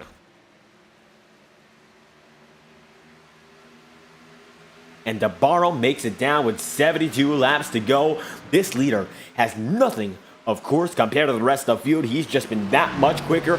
The 27 has fought to get this win all season long, has not been able to make it happen.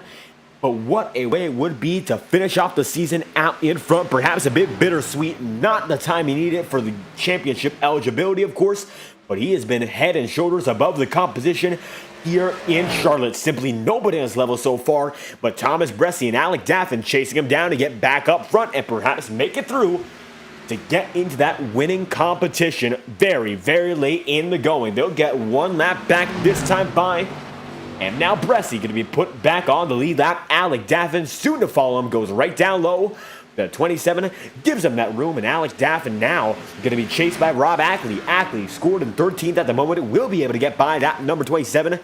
either this time by or whenever the 27 comes down to pit road. This time by, he will not have too much pressure right behind him to go down to pit road indeed. 70 laps to go. This time by, the number 27 machine finds himself holding on out in front.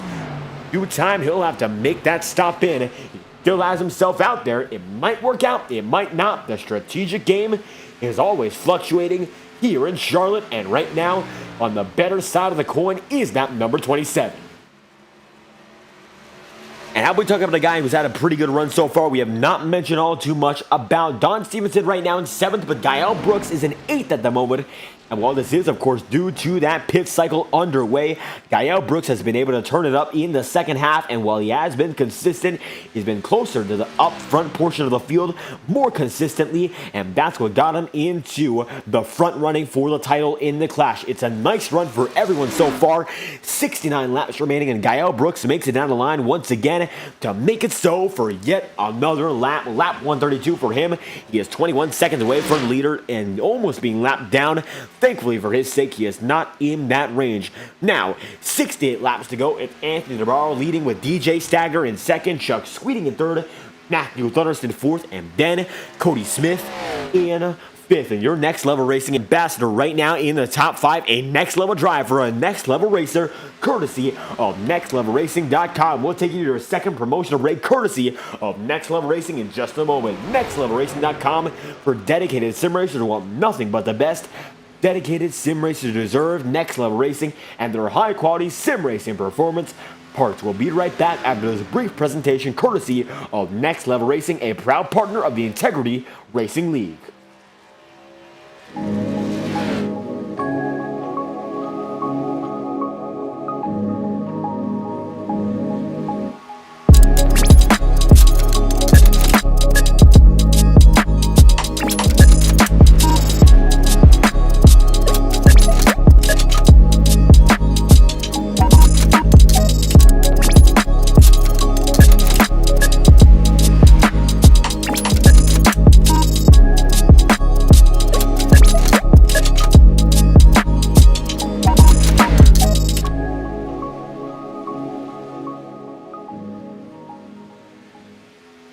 And that will be your second Next Level Racing promotional break of the night. Cody Smith right now for Next Level Racing finds himself in position number 5. A great run for a Next Level driver. Once again, high quality sim racing performance products on a budget or whatever the budget.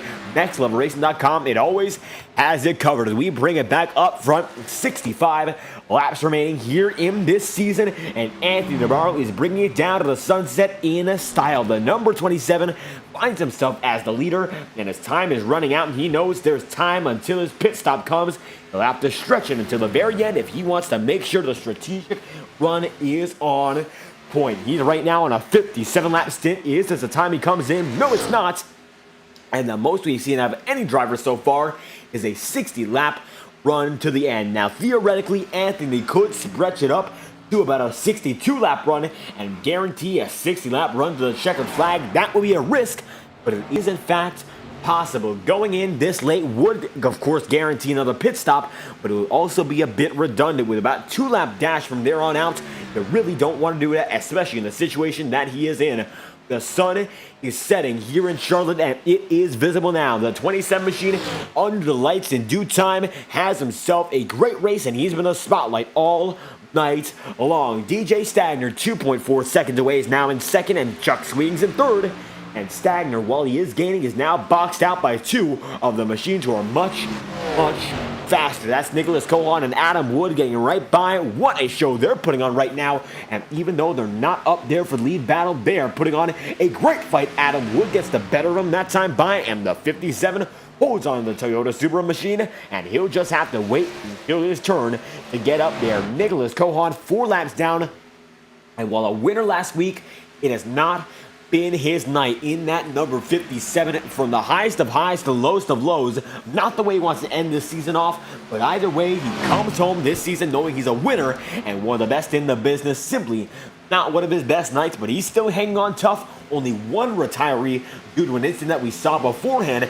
now it's a total of about 5 drivers out. Forrest Smith, Casey Shue, Cal Falarski, Braxton Luis, and finally Travis McQuiston. So only about 22 drivers left on the field.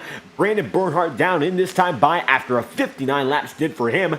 What is the game plan for DeBarro? It looks like he will continue to stretch it down low. DeBarro goes once again.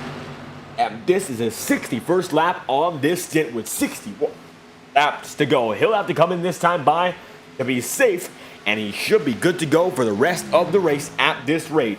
Down low he goes this time by, and it looks like he is getting a bit slower. Is this the time DeBarro comes in? It looks like that.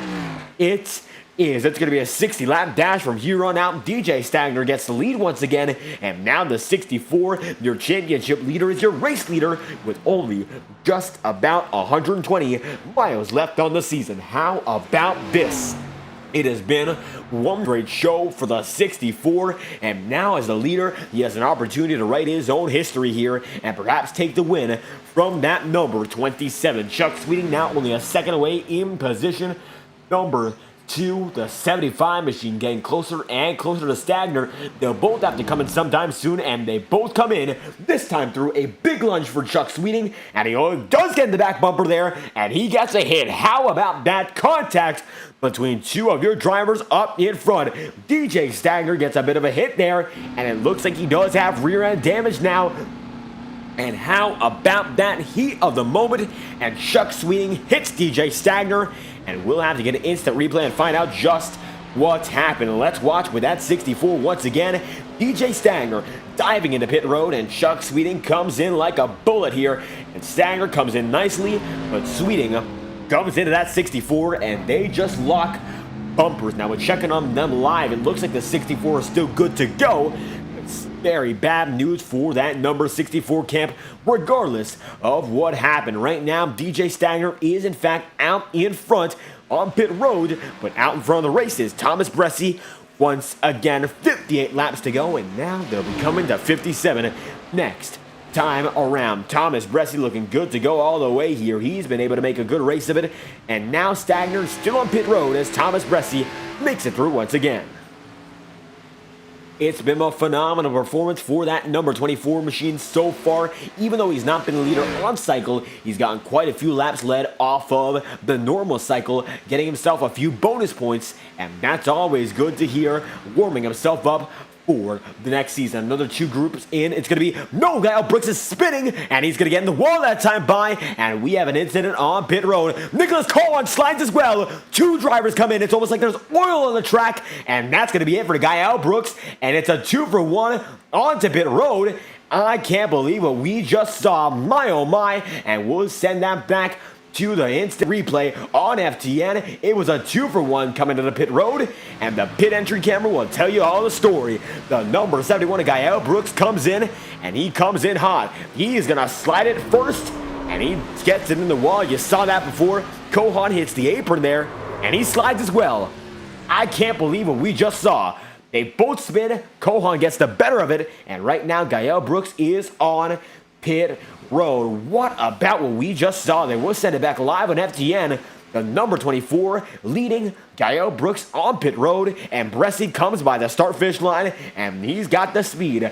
Now, though, DJ Stagner comes by to get himself unlapped, and the number 64 gets himself on the lead lap indeed. Bressi on a 24-lap old stint. A bit of an oldie, but it's been a goodie so far for that 24 up in front regardless of the circumstance, and leading these laps is a good thing nonetheless. Now we'll give you a preview of what's next to come in the Integrity Racing League. We told you already, we'll be having a summer break very soon. Unfortunately, that's going to end the racing until August. However, next time we go racing, we will be back at Daytona for an 80-lap race, then a 200-lap event at North Wilkesboro. A 100-lap event at Indianapolis will come up next, and then a 35-lap race at Watkins Glen will be there on August 28th. Then we have one more off week on September 4th after our season opener for the second season on August 7th, and we go from September all the way to November uninterrupted. We'll have Darlington, Kansas, Talladega again, Myrtle Beach, Red Bull Ring, Nashville, Phoenix, Martinsville, California, New Hampshire, and Homestead, Miami is the championship finale. Your season, it's been exciting, it has been intense, and it's going to be that much more exciting with many new tracks on the agenda.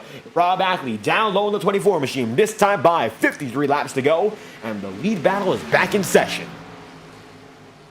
And Rob Ackley looking to get it done, get a few more laps led for his case. The 22 machine in the same role Alex Daffin was earlier in the run, now finds himself battling with Thomas Bresci, and he'll keep him honest as they come down to the inside line.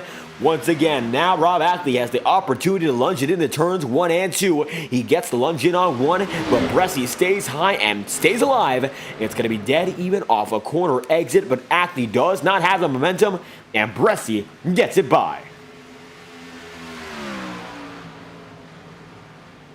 And slicing and dicing up and down. Right now, Thomas Bresci has that edge up high. Rob Ackley's right down low with Alec Daffin now in position number 3. Michael Stroll going to be in 4th. Now Jacob Fife's in 5th, and Stroll takes it right down low, and it's going to be a battle for the 3rd spot. Michael finds himself now in the podium. Alec Daffin fades back just a bit as both drivers are being chased now by Brian McFerrin in position number 12. It's going to be a big shift for these guys on this different strategy. And guys like Rob Ackley will have to come down to pit road in about 20-30 laps time. So they will not be able to sustain the pace they have right now. We'll see whether or not they pit early to go to the checkered flag, or if this is the decision they stick with all night long. It's been dicey already, but it could get that much dicier the way things are going.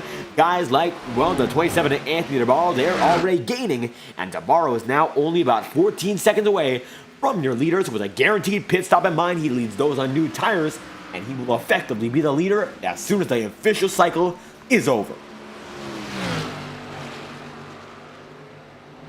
Rob Ackley, with 50 laps to go, leads the way here in Charlotte. The Chance 3 Design Shop 300 has been intense as ever, and the number 22 machine makes it down the line, now gaining a bit more on his lead. 10th after 10th, he builds on it, and building upon the foundation he laid very early in the season. Rob Ackley is a winner, and he's proven it time and time again, a clutch one. And if it was not for that incident in Pocono, he'd be up there with the best of them fighting for the championship. It's a bit of an open and shut case for DJ Stagner if he just keeps it on the track. However, as it stands, DJ Stagner is down in 17th, so that's not good at all for him. Don Stevenson's in 13th right now, but it might not be enough to get that spot in the championship. Nonetheless, impact, it was a big hit for the number 75 and the 64, making contact middle of the way through pit road, and that cost them both a lot of speed, damage to the both of these drivers, and just like that, Stevenson is ahead of DJ Stagner for the first time in what feels like over 100 laps. Rob Ackley, however, leads the way unconcerned by anything behind him, and he has kept his eyes on what is up in front. The sun has not set just yet, but it's getting closer and closer to doing so, and as they come down the back one more time, Rob Ackley has a 6/10 of a second lead. Thomas Bresci there in second as Brian McFerrin goes down low, trying to take that spot from the number 7 machine. Looks like Bresci will letting the lap machine go right by. Almost some contact there, but nothing of the ordinary, as now Don Stevenson looks to get his lead lap back in order. And coming to the line once again, Bresci's in second, Michael Stroll's in third, Alec Daffin's in fourth, with Jacob Fife in position number 5. Fife holds on quite well so far, and while Jacob Fife has not yet gotten a win this season, he's been a big time runner up in front. The top 5s where he's been almost all season long. And as the sun sets here in Charlotte, he has one more opportunity for one more solid finish. Many drivers one lap down. He should be able to stick it in for a top dozen finish at the rate this one's going. One more pit stop is guaranteed for the man, even the 36. But regardless of just that, he has been one of the aces all season long. One of the members of the round of 9, your final round in the championship battle. However, it's all for naught at the end of the day for his championship race. The races he'll have to go for are the wins, and he's only about 4 spots adrift from the race lead, 7 seconds back though on that number 22. Thomas Bresci now fading back even further. Michael Stroll getting closer. and closer. Michael Stroll at the moment, 157 laps in, finds himself 9/10 of a second away from the second spot. The runner-up position is in sight for the man in this number 38. And as the General Mills AC Delco machine comes down the back time and time again, it becomes a bit more jeopardy for Thomas Bresson to keep that spot in his position. And it looks like his position is his possession, but it might not be for long the way that number 38 is moving. As he comes down through 3 and 4, Michael Stroll gets another run, and with 43 laps to go, take a lap on board with the man in the 38 and see exactly what he's doing to gain on Thomas Bresson.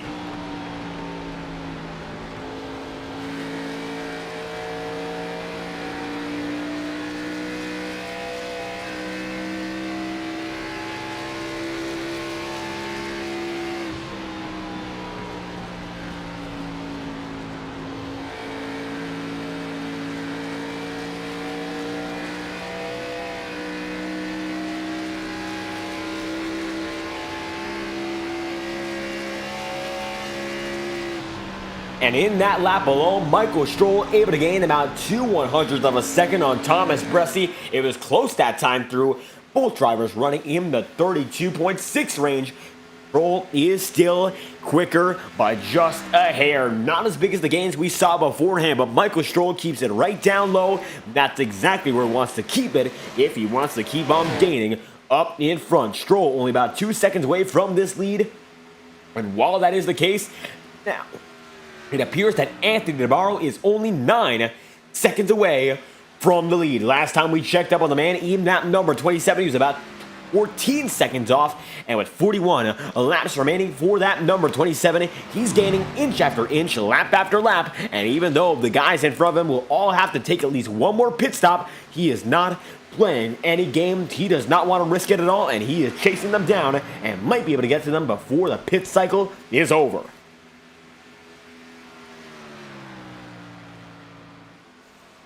And as we say that, Jacob Fife, the first man out on this stint, 38 laps in for the number 36 machine. Fife is in, and so is Adam Wood. Both drivers coming away early, and so does Joe Dinsmore. Many drivers choosing to make it in midway through the stint just to reap the benefits early of a new tire set. It's a bit of a risky decision, that is for certain. But many drivers already choosing to go down that route. 40 laps to go. And Thomas Bresson takes it in as well. Now, many drivers fading further and further back. And this will give Anthony DeBarro more and more position on the field. Rob Ackley holds on out in front. His championship rivals are nowhere to be seen. And now he's out in his own world by 1.6 seconds over the remainder of the field. Ackley holds on, and down the back he goes into turn number 3 and in turn number 4 as well. He'll have a good opportunity to make it down the line unscathed as they come through 3 and 4 once again. Ackley in the 22 holds on out in front, and it looks like that time by only Alec Daffin comes down. Lap 162, the number 1 comes in for his final stop of the season. And these final stops are the money stops of the year. The championship race is on the line, and overall, the race win is on the line as well. Right now, Anthony DeBarro finds himself in the 3rd position. He's only behind 2 drivers right now, and both of these drivers have to take at least one more pit stop. It all comes down to whether or not Rob Ackley comes in this time by, and that he does. Now DeBarro will be promoted into 2nd, means that only one more driver will have to come in before the 27 finds himself out in front. Michael Stroll in that number 38 machine leads the way even still, and he has a 6-second advantage on the number 27, but time is running out for the 38 to stay out in front, and he'll have to choose his time to come down to pit road very, very soon. And it looks like for the number 38, the time is not now. 37 laps to go, and the lights are out here in Charlotte, and it has all come down to a stage under the lights. Charlotte and Concord, North Carolina, they've been waiting for this finish for all season,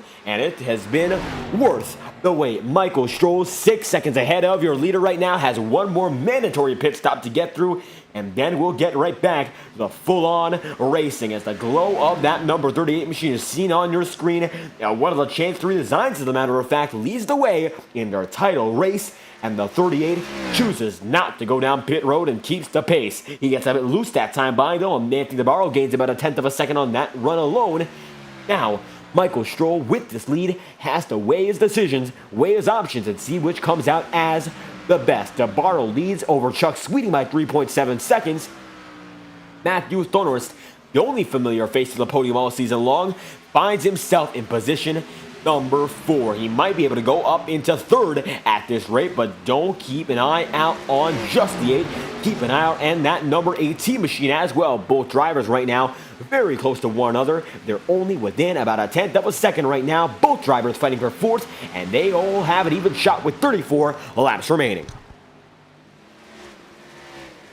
And now Michael Stroll, the only man left on the oh-so-long strategy of keeping it out no matter what. Thomas Bressi gets right by. He'll be back on the lead lap. He's now in 8th right now. It seems like the 38 machine is fading and fading fast. As the call to come into pit road this time by, it looks like for Michael Stroll, it still is not. And he's going to run this one out as long as he can. 34 laps to go. Michael Stroll still leads, and now he's actually gaining a bit on Anthony DeBarro. DeBarro has a bit of a hiccup that time by. Now the gap is 6.3 seconds, and the Michael Stroll machine gains exactly what he needs to gain to stay out in front and justify keeping it up. And that justification, while it is now, it might be short-lived.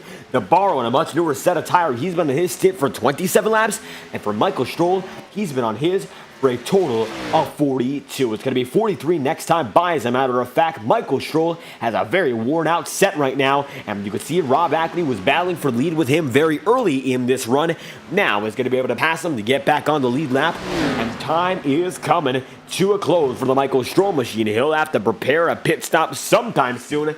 However, he simply has not had a chance. As they come down the back this time by, Michael Stroll leads the way, and nobody's on his level so far as he comes right by turns 3 and 4. That beautiful wide-angle shot, as you can see, going the distance. Michael Stroll is 169 laps in, make it 170, and there are only 31 laps to go in the season. And Michael Stroll has himself a night so far. The 38 machine leads. DeBarro is 2nd, Chuck Sweeting's 3rd, and Matthew Thornhurst is now battling fiercely for 4th. And take a look off the rear view for the number 8 machine. And Matthew Thornhurst, Cody Smith, right there on that back bumper. He got close that time by, but nothing more that he can do. He lays off the bumper just a bit. Gonna wait to try to get a charge off it off exit. And that number 8 machine now sees that one man comes out of pit road. And for the final time this season, Michael Stroll is in the pit road. And this means the number 27 machine of Anthony DeBarro gets out in front. How about that? DeBarro with 30 laps to go is your new race leader, and he has 3 seconds ahead of Chuck Sweeting to hold off for the victory and the first victory of his career here in the Integrity Ignite Series. 15 races, and it all comes down to a potential first-time winner, and the championship race is now real tight. DJ Stagger in the 15th position right now is 1 lap down. He does have to stay out the rest of the way to keep that spot, and Don Stevenson now finds himself in 8th. That's a deficit of about 7 spots, and if the number 47 can put together the run of a lifetime from here on out, there might just be an outside shot indeed. The 47 pushing to wit's end now, and more than ever before, that number 47 has a chance at the checkered flag as the champion rather than the runner-up on the season. Now, Don Stevenson with that opportunity, pushing to the limit with 29 laps to go. There's damage on his car, but it won't stop him as now the Anthony DeBarro machine goes up high. Many lap machines pass him, but it does not mean all too much. 28 laps to go. He still is the leader as the season comes to a close. The sun has set, both figuratively and literally. Only 28 more opportunities to come to the line up in front, and Chuck Sweeting far out of frame. The 27 knows what he has to do. He just has to stick to it.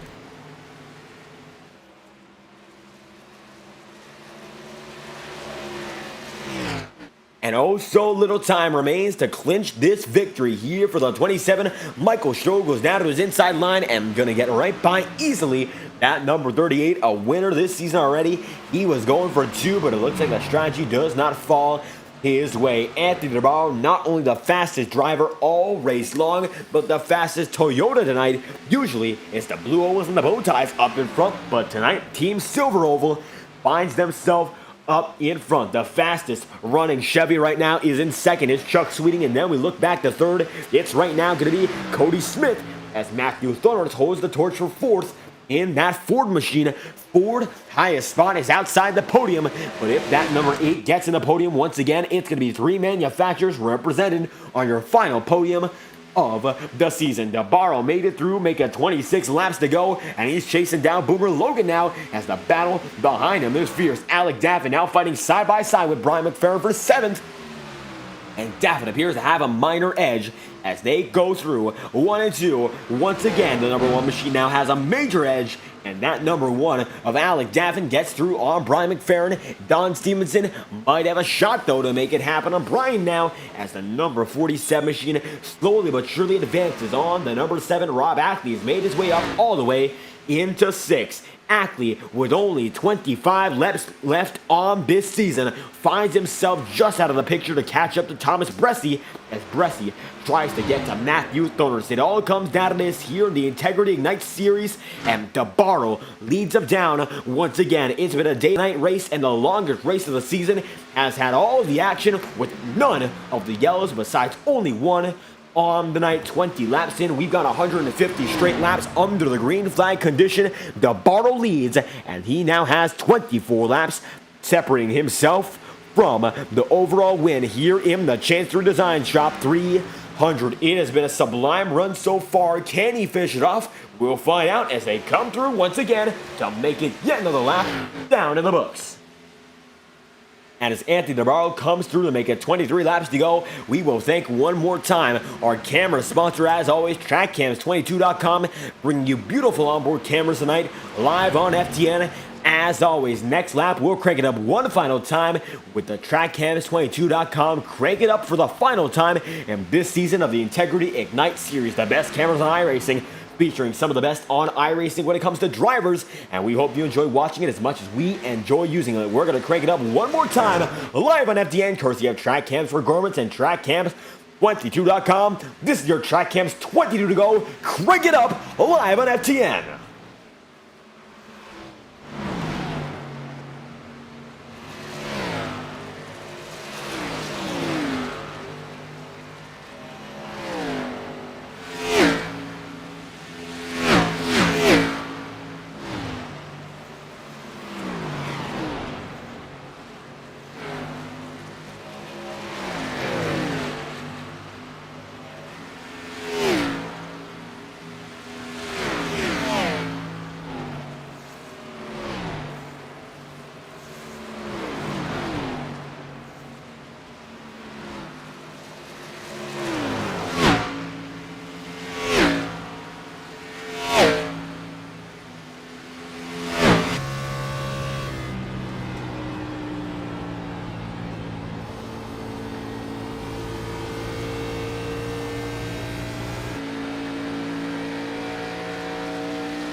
And with only 18 laps to go on the season, Anthony DeBarro has had himself the race of a career. He's led over 100 laps tonight, and when it comes down to it, the number 27 has been nothing short of dominant. He now finds himself in the catbird seat for the victory. Chuck Sweeting fading back slightly now in second, with Cody Smith in third. It's been the championship spoilers all season long in the clash, and now all three of them are on the podium. DeBarro, Sweeting, and Cody Smith, a brand new podium for tonight's event, and it's been a series of breakout stars tonight in Charlotte, and they have broke out with good purpose. Anthony DeBarro comes through once again. He leads by a wide margin here as the closest battle on the racing circuit is now happening for position. It appears to be number 10.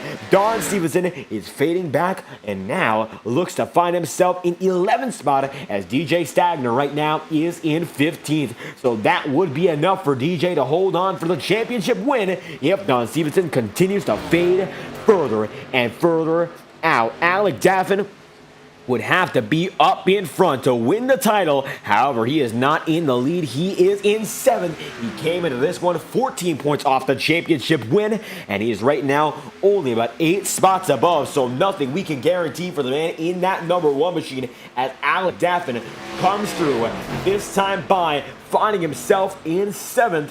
Now tries to chase down Matthew Thunhorst for 6th. Thunhorst, however, is pretty far ahead, and the leader of Anthony DeBarro is way far ahead.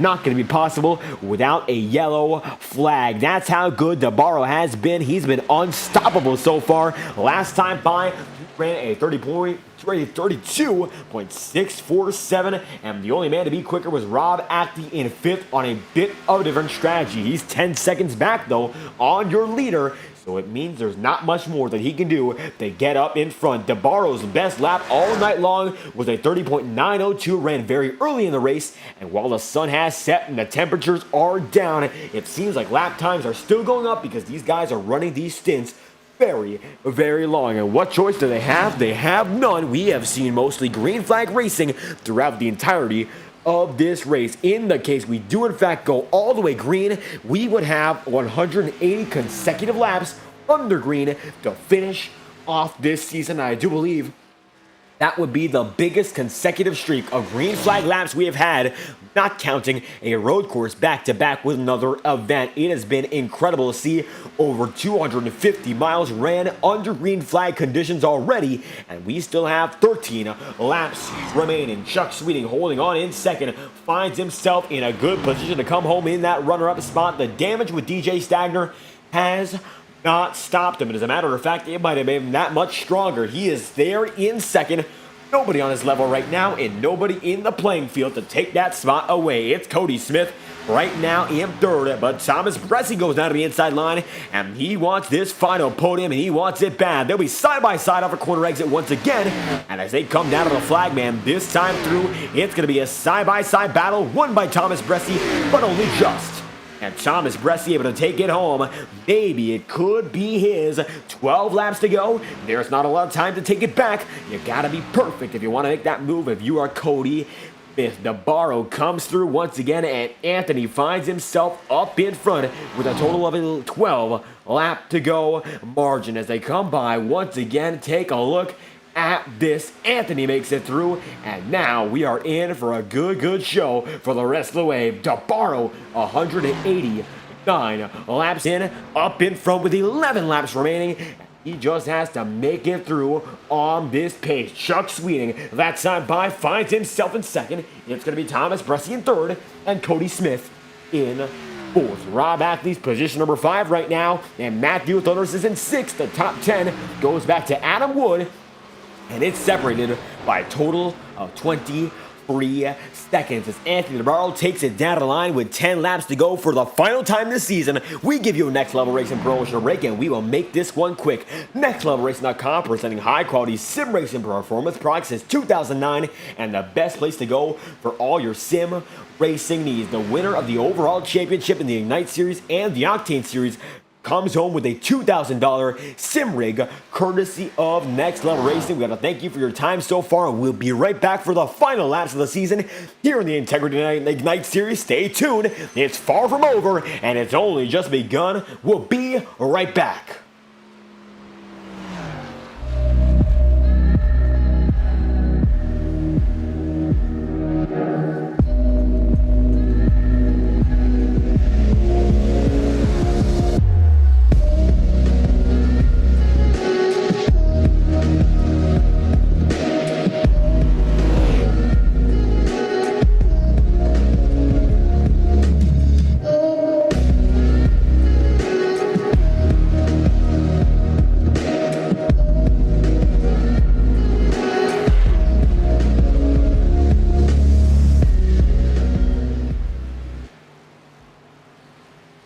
as we return Anthony DeBarro in the final stretch of the final race here in the Integrity Ignite Series season. What a season it has been, and right now that number 27 machine is on his own. Nobody in sight for the man in that number 27, and as we come around, it is going to be yet another lap logged in. We've gone over 190 laps to this point. A dominating affair for the 27 as we now only have 7 laps remaining here in Charlotte.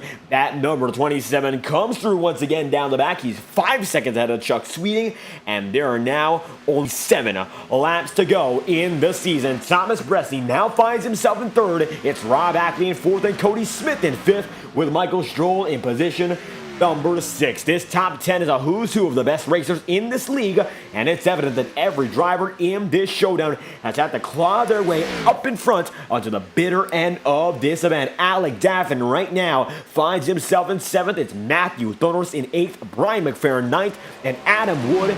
Both of these two having standout performances just inside the top 10. A great way to cap off the season for them, with I believe both of their best finishes in this season. DeBarro, however, just needs to keep coming home lap after lap. It is a total of now only 5 laps remaining on the season, and Anthony DeBarro is your man up in front for a reason. He's led them through and through each and every time around, and it looks like he will just keep it where he is, and he won't have to worry. Chuck Sweeting would have to be at least 1 second every lap faster to make it to the man in that number 27. Right now, that is infeasible. He's on the same stint as the number 27. These guys have been on their run for over 45 laps now, and it just would not work out to go chasing like that. No reason, no need. With 4 laps to go, the number 27 machine is advantageous as they come down to the line time and time again. Right now, the closest battle in the racing circuit,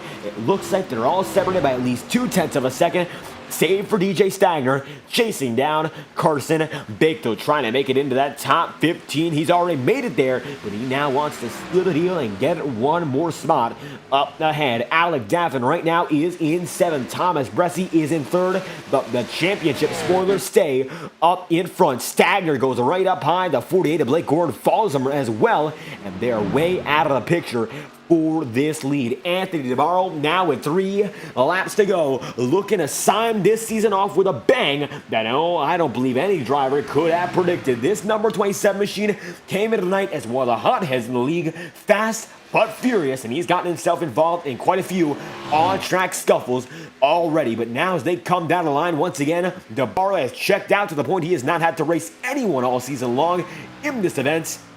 It has been a big change. She has been up in front, dominating performance, and sometimes that's the way racing goes. He's been that much better than his competition all night long, and as they come down to the backstretch one more time, the 27 looks to be good to make it in to the white flag, and if he makes it in this time by it will be official, and that will be all she wrote for this season of the Integrity Ignite Series. One more lap of racing for Anthony DeBarro in a phenomenal opening season for the Integrity Ignite Series. 15 races, a playoff season to remember, and many drivers getting memorable moments. And for the DeBarro Sliders machine, sliding to first very early in the race, he has kept it up there, and he looks to be set to take home the checkered flag. Over the course of 300 miles, many entered, but only one could win. At the end of the day, the number 27 machine of Anthony DeBarro comes down to the checkered flag and will take it one last time this season. Anthony DeBarro in the number 27 wins the Chance to Redesign Shop 300, and he comes home with a hard-fought, well-deserved victory. Looking further back in the checkered flag spot, DJ Stagger makes it to the line, and the number 64, after the end of this event, he finishes it off with the championship. DJ Stagner, pending official confirmation, is your very first Integrity Ignite Series champion. Finishes 14th on the night. He did everything he had to do, and he will come home with the title at the end of day. The biggest mover in the playoffs, and despite the damage, despite it all, the 64 will come home with a championship after a hard night of racing. DeBarro making it in. He's got the celebration all around him, and we will see your race results. A winner, a champion, and all the storylines above. The number 27 had to earn this one tonight, as he's congratulated by Thomas Bresci. So many drivers have waited to see this one happen. It has been a hell of a season, and tonight, 180 consecutive laps under green to get us to the final race of the season's conclusion. Anthony DeBarro wins by 7 seconds over Thomas Bresci in third, and Chuck Sweeting in second, with Rob Mathley in fourth and Cody Smith in fifth. Michael Stroll comes home in sixth, and Alec Davin makes it so in seventh, with Matthew Thornton in eighth, Adam Wood in ninth, and Brian McFerrin in 10th. Then it's going to be Joe Dinsmore 11th, Don Stevenson in 12th, and Boomer Logan, your first man, one lap down in 13th, as your champion, DJ Stagner, makes it home in 14th. Position number 15, and Carson Bakeville, Brandon Bernhardt in 16th, with Blake Gordon, your poster in 17th, and Jacob Fife in 18th, Alan Rowell 19th, and Jonathan Giervon in position number 2020. First going to be Gael Brooks, and your retirees go as follows. Nicholas Cohan, 60 laps down in 22nd. Travis McQuistion, 87 down in 23rd. For 106 laps down, Braxton Luis in 24th. Cal Volarski, 25th.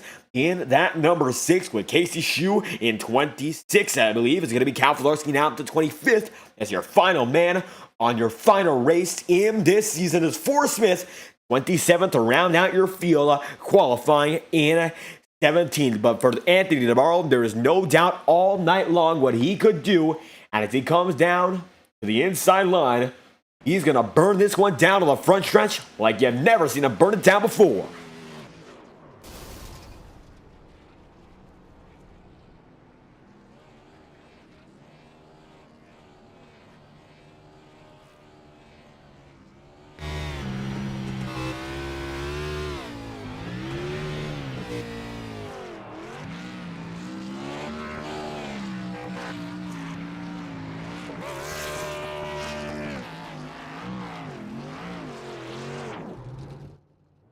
And DeBarro gets to burn down the house in style. The 27 earned this one, and what a first win for a hell of a driver. DeBarro's had this one waiting for quite some time, and this is the time he gets it. How about a walk-off win for the season?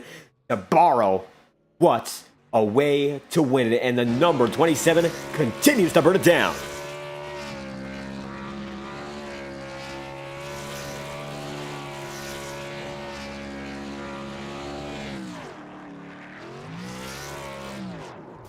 And DeBarro bends it in the wall there, but it's all good for him. Spinning it around might just be part of the plan. He keeps it going, celebrating on the lights in Charlotte.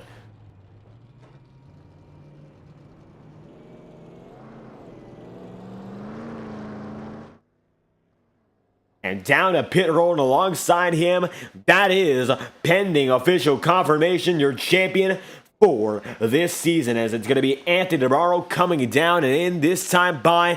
What a win for him as he continues to burn it down on pit road.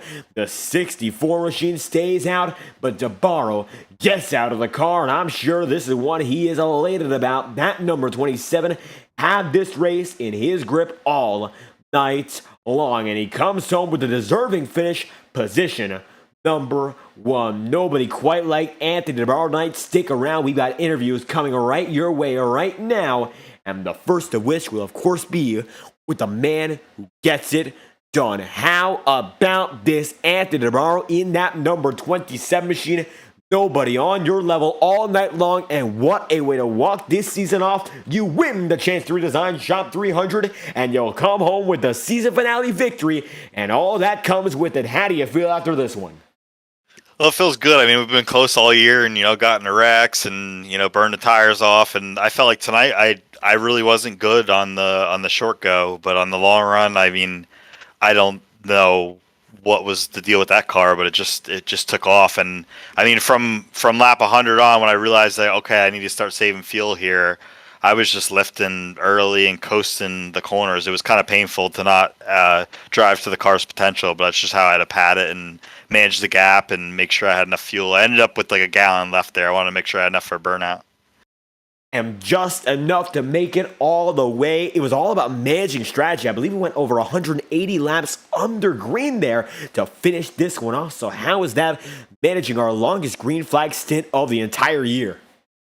Well, I want to congratulate all the drivers on a fantastic season, and that's a feat. At the beginning of the year we started, it was a little rocky, but now, I mean, if you could go that long, and I saw some tight situations, guys could race close, but we all get to the corner and no one wadded up, and that was fun. That was fun with the strategies with different tires and the guys short pitting.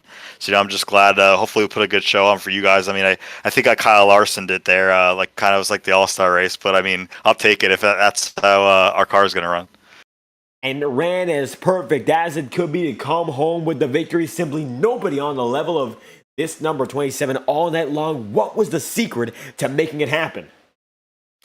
I'd just say managing the tires and just making sure I'm not sliding them off the corners and exiting real low, and just keeping that. It's not so much the wear; it's the heat in the tires. If you get them real hot, they don't like it. It just seems like I wish they would fix this tire model because I don't like driving like that. I think it should be a lot less where we have to save. It's just a little ridiculous, but we'll see what iRacing's got up their sleeve, and they've been fixing it for the last 10 years, so we'll see what happens.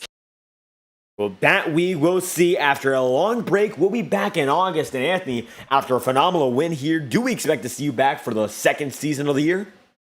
Oh, yeah. I was just talking to the guys in the chat, Gael and them and Joe. And I was just said, I just have fun hanging out with everyone. And that's kind of like what I like about this league. It's not, it's competitive, but at the same time, everyone's friends and we all seem to get along. And that's what's fun about being on the sim, not being ultra competitive and egos and stuff. And the admins do a really good job in this league, and you guys do a really good job with the broadcast. So, I look forward to being back, and hopefully we could reel off some more wins. And looking to reel off some more after getting it done here in Charlotte. Anthony Navarro, the walk-off win you needed to kickstart some momentum. And when it comes down to it, any final thoughts? Anyone else you'd like to thank after this performance? Yeah, I kind of touched on the other competitors. The obviously admins for all the work they do behind the scenes, and the guys at Dizzy, Nick, he had a speeding penalty. I think he gave up. So I mean, but he runs with us. So it wouldn't be possible without him. So we'll, like I said, we'll be back next year, and I'm not sure we're gonna run for the championship. We'll see how that goes, but definitely gonna be trying to compete for some wins and stink up the show a little bit.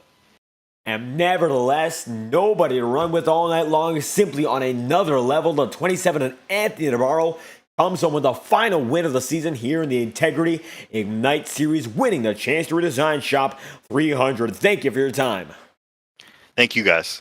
And there we have it. How about that? So it looks like Chuck Sweeting not in an interview room at the moment, so we're going to do it a bit differently, because we just got word about the official championship scenario. So it appears DJ Stagner is the official champion of the Integrity Ignite Series 2023 A season, winning by only 3 points over Thomas Bressing in second, Alec Daffin in third, and Matthew Thunhorst in fourth. So keep an eye out on that. And because of this situation and Chuck Sweeting not being in, we'll bring in your inaugural champion first. And after some final calculations got put in, DJ Stagner, you held them all off tonight and did exactly what you needed to do. You come home the inaugural Integrity Ignite Series champion, and you made it all work out here in Charlotte. How do you feel after getting this one done? I'll tell you what, that was pretty intense. It wasn't, everything was going according to plan for the first 140 laps or so, and then everything just complete chaos flipped, and it was just wild from there. Number crunching, math here, math there, and I thought we were bad, then I thought we were good. Then that last pass on somebody there at the end was, I think, what put it over the top, and it was just, that was very intense. And the intensity was on all night long. Every class driver stepped up their game here. A final chance for everyone, but you came in with a very good points advantage that gave you a bit of cushion. So how was it working with that, and did that affect your strategy at all? So, I mean, it did a little bit. It was, I don't want to say it was safe mode, but it was certainly, hey, let's not do anything really stupid. Let's play whatever the safest option is to get to the end. And honestly, a lot of it at the start of the race was playing off of whatever the 47 did. And then the 47 struggled, I think, at the end of stage 1 and missed stage points. So in our heads, me and my teammates, we figured the 1 was the next closest at that point. So everything we did was based solely off beating the 1 of Daffin. And, then everything was looking great. We were fine, solid, and then chaos. It's crazy how quick everything can completely turn on its head and flip upside down. And it all flipped upside down, but it seems like despite the chaos, you were able to manage it very, very well, and you were able to put it over the edge and come home with the championship. Now, as a total summation of everything we've seen this season, what really do you think got you to this point to get home with this title? I'll be honest, I didn't have the greatest of regular seasons. It was kind of a roller coaster. It was up and down, but really, it was just the ability to calm down and just steady, consistent. Consistency got you in. Consistency through the first 3 races of the playoffs, and then really strong at Pocono. A couple other guys struggled. So really, Pocono, the advantage coming out of there was the only reason.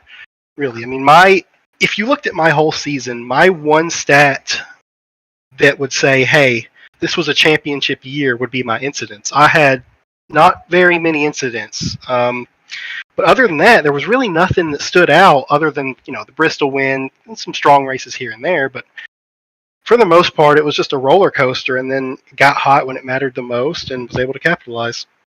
And capitalization was king for DJ Stagner as the inaugural Integrity Ignite Series champion. Now, as the viewers might know, and I'm pretty sure you know it yourself as well, we have 2 seasons this year, and the second will begin in August. So will we expect to see you back heading for the second title? Because there is still one more chance to come as a champion this season. Definitely. I'm kind of still in disbelief that this even happened.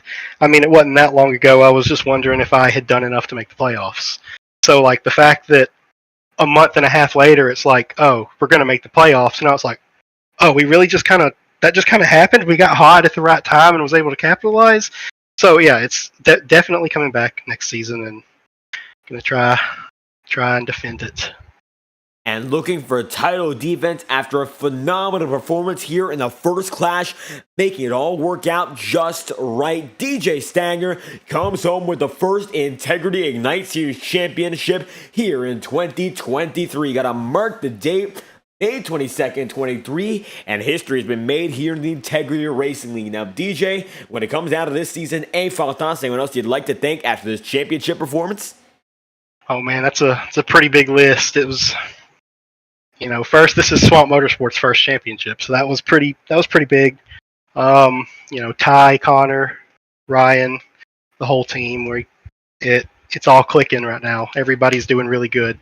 So, and then all the admins here. This league is, I think I said it last week, but this league is, if it's not the top, it's like top tier for how well it's ran. I mean, there's no flaws, no silly little drama. There's nothing at all. It's just it's a well-oiled, smooth machine, and that's just a big shout out to all the admins and their team and just how well they run everything. And there we have it for the man who ran the best in the playoffs, able to come home as the class champion. DJ Stagner, the number 64 Bass Pro Shops machine, wins the inaugural Integrity Ignite Series championship and did just enough to come home victorious in the title race here in Charlotte. DJ, thank you for your time. Hey, thank you for broadcasting and all you do for this league. It's it really does mean something. It's special to have all this broadcasted. And there we have it. Great to have the memory saved for DJ to come home as the title winner here on YouTube. Thank you again for your time. Thank you.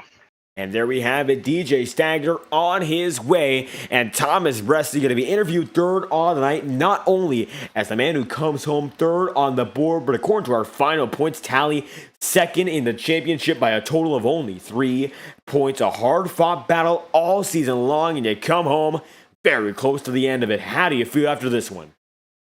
I'm surprised that I was even in the picture, to be honest. I was so far out of it when the night started. I was like, well, I'll just go for broke and maybe I'll get lucky. And, even when the race was done, I was like, well, I didn't make it. It didn't matter. And then, like, there were a couple people on the cooldown lap that were saying I might have won it. I'm like, what are, like, it's like you're nuts if you think I was even close. And then I guess it was closer than I thought. So, disappointed because had a better season than second, and well, maybe, I don't know. I mean, Matt was really good all year as well, and he kind of struggled a little bit tonight, which stinks for him. He had a great year, but congrats to DJ. He had a good race last week when a lot of us kind of dropped the ball, and he did enough tonight. I know he had some trouble, but it was enough, and that's, I guess, all that matters. So at least happy to at least claw back a little bit, something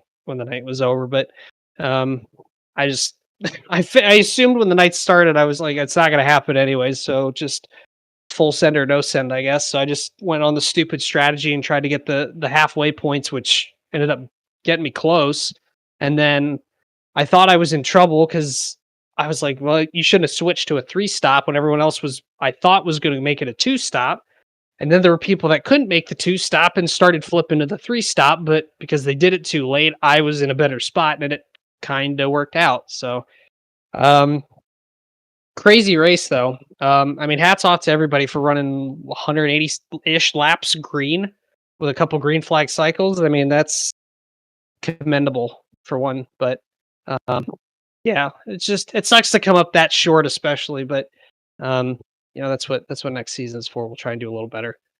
And absolutely a great season here for the 24 operation, and the best for you seems to be yet to come. Another opportunity to chase a title coming up very soon. We start in August then, and when it comes down to this, learning from this season, what's the biggest takeaway moving into the second season where there's still a championship chance on the line?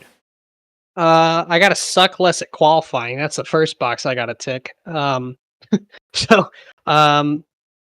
it's the car count that we've got all year is great to see as well, and we got a lot of really competitive people in the series. You can't you can't really just waltz in and win races. It's I found that out, so I think a lot of us did. It's a really tight field, which is great. It makes the racing fun. It makes it rewarding when you win. Got to try and be a little more consistent because the middle kind of beginning part of the year for me was pretty sloppy. Again, qualifying, I just kind of sucked all year, including in the clash here, which I didn't need, and it just puts me on the back foot to start. So just got to get better at some of that stuff, and hopefully not balls up the clash like we did this time around, and maybe actually get the title. And the title chance still on the table next time we go at it, starting in August. But Thomas Bresci, phenomenal season here, regardless of how it came to an end. Third on the night overall and second in the championship standings. Still a great one to look back on. So when it comes down to it, any final thoughts to wrap off this season? Yeah, as always, huge shout out to the Integrity admin team, just everybody that was involved in putting this up, all together. Across both series, really. I know the league got kind of a pretty major facelift when the year started, and it's been really cool to see all the changes and the involvement and the sponsors and what you've been doing to help, with the broadcasts and getting our name out there. And I feel like just bringing our on track product to the people watching. I hope the fans have enjoyed this year. I feel like we put on some good racing for them, so I hope people had some fun and enjoyed it along the way. And of course, all of our sponsors that have signed up to support the league and just make it what it's been. It's been a pleasure. It's been a really great first season, and I'm really excited. I know we got a long summer break, which I'm looking forward to, but I'm also eager to get back going again in the fall. And eager to get back going, we are, of course, and a great driver like yourself. Always a pleasure to have on the screen. Thomas Bresci, third of the night overall here in the Chance 3 Design Shop 300. We got to thank you for your time. Of course, man. See you in the fall.